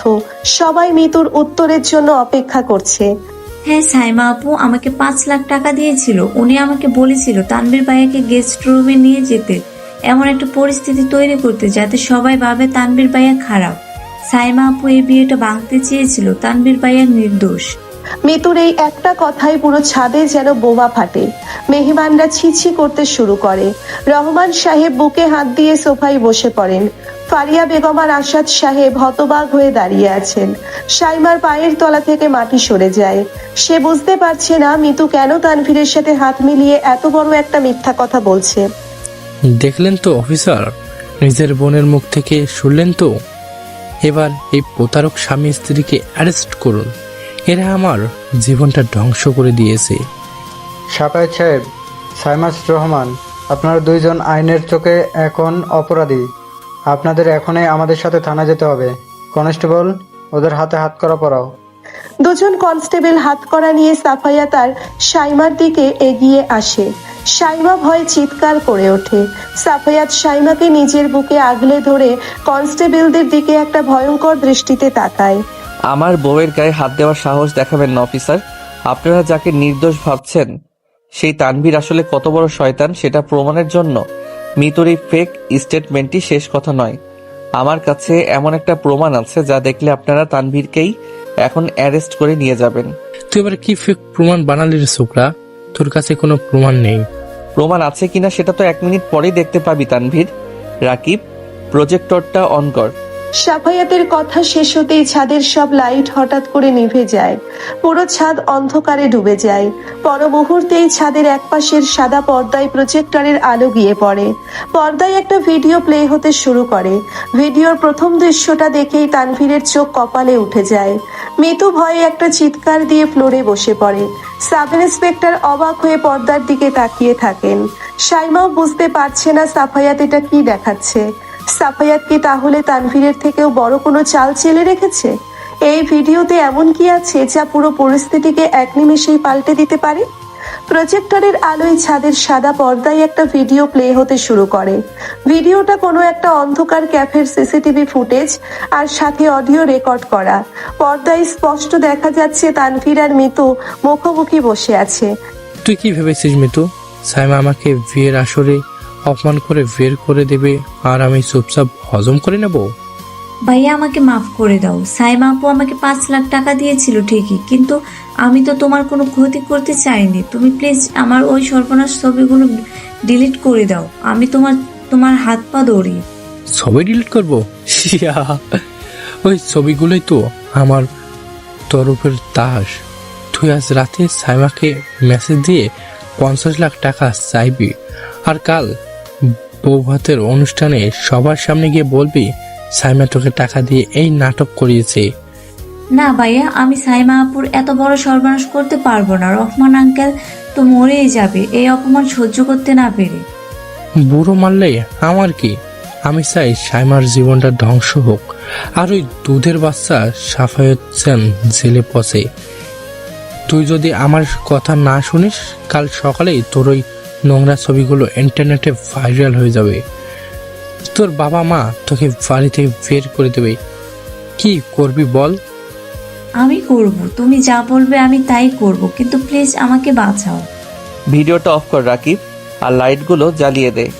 ছাদের সব লাইট একসাথে জ্বলে ওঠে, পুরো ছাদ যেন শ্মশানের মতো নিস্তব্ধ। তানভীরের মুখের রং ফ্যাকাশে হয়ে গেছে, তার কপালের ঘাম স্পষ্ট দেখা যাচ্ছে। মিতু হাউমাউ করে কাঁদতে কাঁদতে সাইমার পায়ের কাছে বসে পড়ে। রহমান সাহেব আর আসাদ সাহেব রাগে ফুঁসছেন। সাব ইন্সপেক্টর চরম বিরক্তি নিয়ে তানভীরের দিকে তাকান। কি তানভীর, নিজের গলাটা চিনতে পারছিস তো, নাকি এটাও বলবি যে আমি এআই দিয়ে তোর ভয়েস ক্লোন করেছি? এটা ফেক, তুই আমাকে ফাঁসানোর জন্য এসব বানিয়েছিস। অফিসার, আপনারা ওর কথা বিশ্বাস করবেন না। তুই চুপ করবি শুয়োরের বাচ্চা। তুই ভেবেছিলি তুই একা চালাক? তুই যখন কাল রাতে মিতুকে ওই ক্যাফেতে বসে ব্ল্যাকমেইল করছিলি, তখন রাকিব ওই ক্যাফের ম্যানেজারের সাহায্যে সিসিটিভি ফুটেজ আর অডিও হ্যাক করে নিয়েছিল। আমি তো কাল রাতেই তোকে জেলে পাঠাতে পারতাম, কিন্তু আমি চেয়েছিলাম তোর আসল রূপটাই সমাজের সামনে, আমার মামার সামনে আর পুলিশের সামনে উন্মোচিত হোক। মিতু, তুই এত বড় বিপদে ছিলি, তুই আমাকে একবার বলতে পারলি না? আমি তোকে 5 লাখ টাকা দিয়েছিলাম ঠিকই, কিন্তু আমি তো বলেছিলাম তোকে সব বিপদ থেকে আমি বাঁচাবো। তুই এই জানোয়ারটার ভয়ে আমার এত বড় সর্বনাশ করতে আসলি। আমাকে মাফ করে দাও আপু, আমার মাথা কাজ করছিল না। ও আমাকে খুব ভয় দেখিয়েছিল। আমি বুঝতে পারিনি ও পুলিশ নিয়ে এই বৌভাতের অনুষ্ঠানে চলে আসবে। আমাকে তোমরা পুলিশের হাত থেকে বাঁচাও আপু। তুই চুপ কর মিতু, তোর মতো বেঈমান মেয়ে জায়গা আমার বাড়িতে নেই। আর তানভীর, তুই আমার মেয়ের জীবন ধ্বংস করতে চেয়েছিলি, তুই আমার সম্মান নিয়ে খেলতে চেয়েছিলি। আঙ্কেল, আমাকে ক্ষমা করে দিন, আমি রাগের মাথায় এই কাজ করে ফেলেছি। রহমান সাহেব আর এক মুহূর্ত অপেক্ষা না করে সজোরে একটা চর বসিয়ে দেন তানভীরের গালে। থাপ্পড়ের শব্দে পুরো ছাদ কেঁপে ওঠে। তানভীর তাল সামলাতে না পেরে মেঝেতে পড়ে যায়। অফিসার, আপনারা আর কিসের জন্য অপেক্ষা করছেন? এই জানোয়ারটাকে অ্যারেস্ট করেন। ও আমার মেয়েকে ব্ল্যাকমেইল করেছে, আর ভাইজিকে ব্ল্যাকমেইল করেছে, আর আমার জামাইয়ের উপর মিথ্যা অপবাদ দিয়েছে। আমি ওর নামে মামলা করব, যে ওর সারা জীবন জেলের ভাত খেতে হবে। Constable, arrest him. আর মিতু আক্তার, আপনাকেও জিজ্ঞাসাবাদের জন্য আমাদের সাথে থানা যেতে হবে। সাফায়েত সাহেব, আমরা সত্যি দুঃখিত। আমরা তানভীরের বানানো গল্পটা বিশ্বাস করে ফেলেছিলাম। ইটস ওকে অফিসার, আপনারা আপনাদের ডিউটি করেছেন, কিন্তু ওই জানোয়ারটা যেন কোনোভাবেই পার না পায়। আপনি নিশ্চিন্ত থাকুন। ও এবার এমন ফেসেছে যে ওর কমিশনার খালুও ওকে বাঁচাতে পারবে না। চলুন আপনারা। পুলিশ তানভীর আর মিতুকে নিয়ে ছাদ থেকে নেমে যায়। তানভীরের দম্ভ আর অহংকার আজ পুরোপুরি মাটিতে মিশে গেছে। ড্রয়িং রুম আর ছাদের পরিবেশটা যেন একটা বিশাল ঝড় পার করে শান্ত হলো। মেহমানরা সবাই সাফায়াতের বুদ্ধির প্রশংসা করতে শুরু করে। রহমান সাহেব ধীর পায়ে সাফায়াতের সামনে এসে দাঁড়ান, তার চোখে পানি টলটল করছে। বাবা সাফায়াত, আমি তোর কাছে আজ চিরকালের জন্য ঋণী হয়ে গেলাম। তুই শুধু আমার মেয়ের সম্মানই বাঁচাসনি, তুই আমাদের পুরো পরিবারটাকে ধ্বংসের হাত থেকে রক্ষা করছিস। আমি তোকে বাচ্চা ছেলে ভেবেছিলাম, কিন্তু তুই আজ প্রমাণ করে দিয়েছিস তুই এই পরিবারের সবচেয়ে যোগ্য রক্ষক। আমাকে তুই মাফ করে দে বাবা। মামা, আপনি এসব কি বলছেন? আপনি আমার গুরুজন। আপনার পায়ে ধরলেও তো আমার ঋণ শোধ হবে না। আপনি আমাকে মাফ করতে বলবেন না প্লিজ। সাইমা আমার স্ত্রী, ওর সম্মান বাঁচানো তো আমার সবচেয়ে বড় দায়িত্ব। সাফায়েত ঠিকই বলছে ভাইজান, ও তো ওর দায়িত্ব পালন করছে। আপনি কাঁদবেন না, আজ তো আনন্দের দিন। সাইমা, মা তুই আজ থেকে আর কোনোদিন একা একা কোনো বিপদ মাথায় নিবি না। তোর স্বামী আছে, আমরা আছি, আমরা সবাই মিলে তোর পাশে দাঁড়াবো। ফুপি, আমি আর কোনোদিন তোমাদের কাউকে ঠকাবো না। আমি অনেক বড় ভুল করেছিলাম। আচ্ছা আচ্ছা, অনেক ইমোশনাল ড্রামা হয়েছে। মেহমানরা সবাই দাঁড়িয়ে আছে। রাকিব, সিয়াম, তোরা দাঁড়িয়ে আছিস কেন? গানের সাউন্ডটা বাড়া। আজকে আমার বৌভাত, আর আমি চাই সবাই মিলে আনন্দ করুক। ইয়েস বস, এখনই ব্যবস্থা করছে। ভাই তোর ব্রেন তো অ্যাস্ট্রোনটকেও হার মানাবে। তুই যে এই লেভেলের একটা তুরুপের তাস লুকিয়ে রেখেছিলি আমরা তো ভাবতেই পারিনি। তোরা শুধু ম্যাডামকে ভয় পাস, ম্যাডামের জামাইয়ের পাওয়ার তো এখনো দেখিসনি। যা গিয়ে খাবার সার্ভ কর। ছাদের পরিবেশ আবার আনন্দ মুখর হয়ে ওঠে, গানের তালে তালে সবাই মেতে ওঠে। সাইমা আর সাফায়াত আবার স্টেজে গিয়ে বসে। সাইমা আর চোখে সাফায়াতের দিকে তাকায়। সাফায়েত, তুমি এত সুন্দর করে সবকিছু কিভাবে প্ল্যান করলে? কারণ আমি আমার বউকে চিনি। আমি জানতাম আপনি একা ফ্যাক্টরিতে যাওয়ার মতো বোকামি করবেন না, যদি না তানভীর আপনাকে মারাত্মক কোনো ব্ল্যাকমেইল করে। তাই আমি রাকিবকে আগেই কাজে লাগিয়েছিলাম। তানভীরের ফোনের লোকেশন ট্র্যাক করে আমরা ক্যাফের ফুটেজ বের করি। তুমি সত্যিই অনেক বড় হয়ে গেছো সাফায়েত। আমি তো তোমাকে সবসময় একটা ছটফটে বাচ্চা ছেলে ভাবতাম। বাচ্চা ছেলে? আচ্ছা, আজ রাতে যখন ঘরে যাব তখন প্রমাণ করে দেব আমি কতটা বড় হয়েছি আর কতটা বাচ্চা আছি। অসভ্য। নিজের বউয়ের সাথে অসভ্যতা করবো না তো কার সাথে করব? আপনি রেডি হয়ে থাকুন ম্যাডাম। সাইমার গাল লজ্জায় লাল হয়ে যায়। সে মুখ নিচু করে বসে থাকে। রাত প্রায় 12টা বাজে। মেহমানরা সবাই বিদায় নিয়েছে। বাড়িটা এখন একদম শান্ত। ফারিয়া বেগম নিজে এসে সাইমাকে সাফায়াতের ঘরে রেখে যান। সুখে থাক মা, তোদের দুজনের জীবনটা যেন এভাবেই একে অপরের ছায়ায় কেটে যায়। আমি আসি, অনেক কাজ আছে বাকি নিচে। জি ফুপি। সাইমা ঘরের ভেতরে ঢুকে দরজা ভেজিয়ে দেয়। ঘরটা আজ খুব সুন্দর করে ফুল দিয়ে সাজানো হয়েছে। রজনীগন্ধার গোলাপের মিষ্টি সুবাসে পুরো ঘর মোমো করছে। সাইমা খাটের এক কোণায় জড়সড় হয়ে বসে আছে। কিছুক্ষণ পর দরজা খোলার শব্দ হয়। সাফায়াত ঘরে ঢুকে দরজাটা ভেতর থেকে ভালো করে লক করে দেয়। সে তার শেরওয়ানির বোতামগুলো খুলতে খুলতে সাইমার দিকে এগিয়ে আসে। উফ, এই শেরওয়ানি পরে থাকা যে কি কষ্টের, মনে হচ্ছে দম বন্ধ হয়ে আসছিল। তুমি চেঞ্জ করে নাও, বাথরুমে তোমার জামা রাখা আছে। জামা তো চেঞ্জ করবই, কিন্তু তার আগে তো আমার একটা জরুরি কাজ আছে। কি কাজ? আমার সিনিয়র বউয়ের ম্যাডামগিরি ভাঙার কাজ।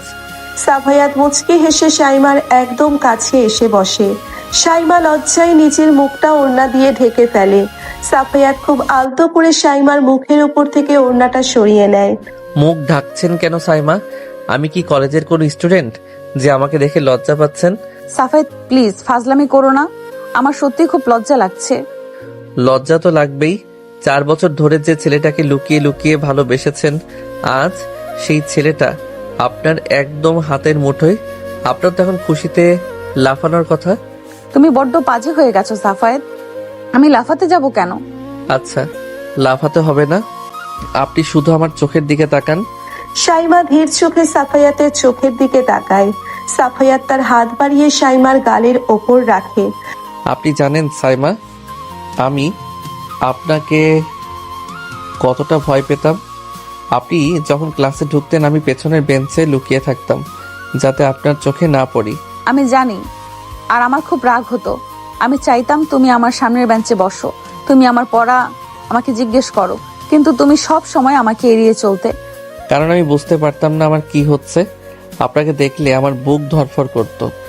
আমি ভাবতাম এটা হয়তো ভয়ের কারণে, কিন্তু বিয়ের পর বিশেষ করে ওই রাতে যখন আপনি আমাকে জড়িয়ে ধরে কাঁদছিলেন, তখন আমি বুঝতে পেরেছি ওটা ভয় ছিল না, ওটা ছিল ভালোবাসা। আমি শুধু বুঝতে দেরি করে ফেলেছি। সাফায়েত, তুমি সত্যিই আমাকে ভালোবাসো নাকি শুধু পরিস্থিতির শিকার হয়ে আমাকে মেনে নিয়েছো? আমি পরিস্থিতির শিকার হয়ে কাউকে মেনে নেওয়ার ছেলে নই সাইমা। আমি আপনাকে ভালোবাসি। আপনার ওই রাগী চেহারা, আপনার শাসন, আপনার এই নরম রূপ, সবকিছুকে আমি ভালোবাসি। কিন্তু আমার বয়স তো তোমার চেয়ে 4 বছর বেশি। সমাজের মানুষ তো অনেক কথা বলবে, তোমার কি কখনো খারাপ লাগবে না? বয়সের হিসাব করে কি আর ভালোবাসা হয় সাইমা? আমার কাছে আপনি শুধু আমার বউ। কে কি বললো তাতে আমার কিচ্ছু যায় আসে না। আমি জানি আমার সিনিয়র বউ আমাকে নিজের জীবনের চেয়েও বেশি ভালোবাসে। তুমি সত্যিই পাগল একটা। পাগল তো আপনি আমাকে বানিয়েছেন। আর এই ভারী গহনাগুলো আপনার গায়ে একদম মানাচ্ছে না। আমি খুলে দিচ্ছি। আমি নিজে খুলে নিতে পারবো সাফায়েত। আজ আপনি নিজের হাতে কিচ্ছু করবেন না, আজ সবকিছু আমি করব। আপনি শুধু আমাকে অনুভব করবেন। সাফায়াত শাইমার কানের কাছে মুখ নিয়ে যায়। সে খুব সাবধানে শাইমার কানের ভারী দুল দুটো খুলে দেয়। শাইমা চোখ বন্ধ করে একটা দীর্ঘশ্বাস ফেলে। সাফায়াত শাইমার গলার নেকলেসটা খুলে পাশের টেবিলে রাখে। তার হাতের আঙ্গুল শাইমার উন্মুক্ত ঘাড়ে আর গলায় বিচরণ করতে শুরু করে। সাফায়েত, আপনি কাঁপছেন সাইমা? আপনার কি ভয় করছে? ভয় না, আমার কেমন যেন অদ্ভুত লাগছে। আমার মনে হচ্ছে আমি নিঃশ্বাস নিতে পারছি না। আজ আপনাকে নিঃশ্বাস নিতে হবে না। আজ শুধু আমার বুকে মাথা রেখে আপনি আমার ভালোবাসাটা অনুভব করবেন। সাফায়াত শাইমার লেহেঙ্গার পেছনের দড়িটা খুব সাবধানে খুলে দেয়। শাইমার ফর্সা আর মসৃণ পিঠটা সাফায়াতের চোখের সামনে উন্মুক্ত হয়ে পড়ে। সাফায়াত আর নিজেকে আটকে রাখতে পারে না। সে শাইমার পিঠে একটা গভীর আর উষ্ণ চুমু খায়। শাইমা চমকে উঠে সাফায়াতের গলা জড়িয়ে ধরে। সাফায়াত শাইমাকে 2 হাত দিয়ে পাজা কোলা করে কোলে তুলে দেয়। আজ থেকে আর কোনো লুকোচুরি নেই সাইমা। আজ থেকে আপনি সম্পূর্ণভাবে আমার। আমি সবসময় তোমারই ছিলাম সাফায়েত, শুধু তোমাকে বলতে পারিনি। আজ সব বলা হয়ে যাবে। আমাদের জমানো সব কথা আজ এই রাতের অন্ধকারে শেষ হবে। সাফায়াত শাইমাকে বিছানার মাঝখানে শুইয়ে দেয় এবং নিজে তার উপর ঝুঁকে পড়ে। সাফায়াতের ঠোঁট শাইমার কপালে, গালে আর সবশেষে তার কাঁপা কাঁপা ঠোঁটে গিয়ে থামে। শাইমাও এবার নিজেকে পুরোপুরি উজাড় করে দেয়। সে তার 2 হাত দিয়ে সাফায়াতের চুলগুলো খামচে ধরে তাকে আরো কাছে টেনে নেয়। সাফায়েত, আমি তোকে পাগলের মতো ভালোবাসি সাইমা। তুই আমার, শুধু আমার। আজ আমি তোর শরীরের প্রতিটি কোণায় আমার নাম লিখে দেব। তোমার, আমি চিরকাল শুধু তোমার। সাফায়াত তার নিজের শার্টটা খুলে ফ্লোরে ছুঁড়ে ফেলে। রাতের নিস্তব্ধতায় শুধু তাদের দুজনের গভীর শ্বাস প্রশ্বাস আর অস্পষ্ট ভালোবাসার কথাগুলো শোনা যায়। সমাজের চোখ এতদিনের লুকোচুরি সবকিছু আজই 4 দেওয়ালের ভিতর মিথ্যে হয়ে গেছে। আজ শুধু সত্যি তাদের এই বাঁধভাঙা প্রেম আর মিলন। ভোরের আলো ফুটতে শুরু করেছে। জানালার ফাঁক দিয়ে আসা ভোরের স্নিগ্ধ আলোয় ঘরটা আলোকিত হয়ে গেছে। সাফায়েত, সকাল হয়ে গেছে, এবার তো ওঠো। আরেকটু ঘুমাতে দিন না ম্যাডাম। ম্যাডাম বলবে না একদম, আমি এখন শুধু তোমার বউ। তাই তো, আমার রকচটা সিনিয়র বউ, যে আমাকে পাওয়ার জন্য পুরো দুনিয়াকে বোকা বানিয়েছে। তুমি কি আবার শুরু করলে সাফায়েত? আমি আর ওই কথা শুনতে চাই না। আচ্ছা বলবো না, কিন্তু আপনাকে এই খোলা চুলে আর সকালের আলোতে কতটা স্নিগ্ধ লাগছে আপনি জানেন? জানি না আর জানতেও চাই না। তুমি জলদি ওঠো, ফুপির অনেক কাজ পড়ে আছে। ফুপি কাজ করে নেবে। আপনি এখন কোথাও যাবেন না। আপনি এখন শুধু আমার বুকে মাথা রেখে শুয়ে থাকবেন। তুমি সত্যি একটা অসভ্য ছেলে। অসভ্য তো আমি আরো হতে পারি, দেখাবো? না না, দরকার নেই, আমি শুয়ে থাকছি বাবা। শাইমা সাফায়াতের বুকের উপর মাথা রেখে শান্তিতে চোখ বন্ধ করে। সাফায়াত মুচকি হেসে শাইমার চুলে আলতো করে হাত বুলিয়ে দেয়। সাফায়াত জানে আজ থেকে তাদের দুজনের জীবনে কোনো বাধা নেই, কোনো ভয় নেই। যে মেয়েটাকে সে সারা জীবন শুধু জমের মতো ভয় পেয়েছে, আজ সেই মেয়েটাই তার জীবনের সবচেয়ে বড় সত্যি আর ভালোবাসার পূর্ণতা।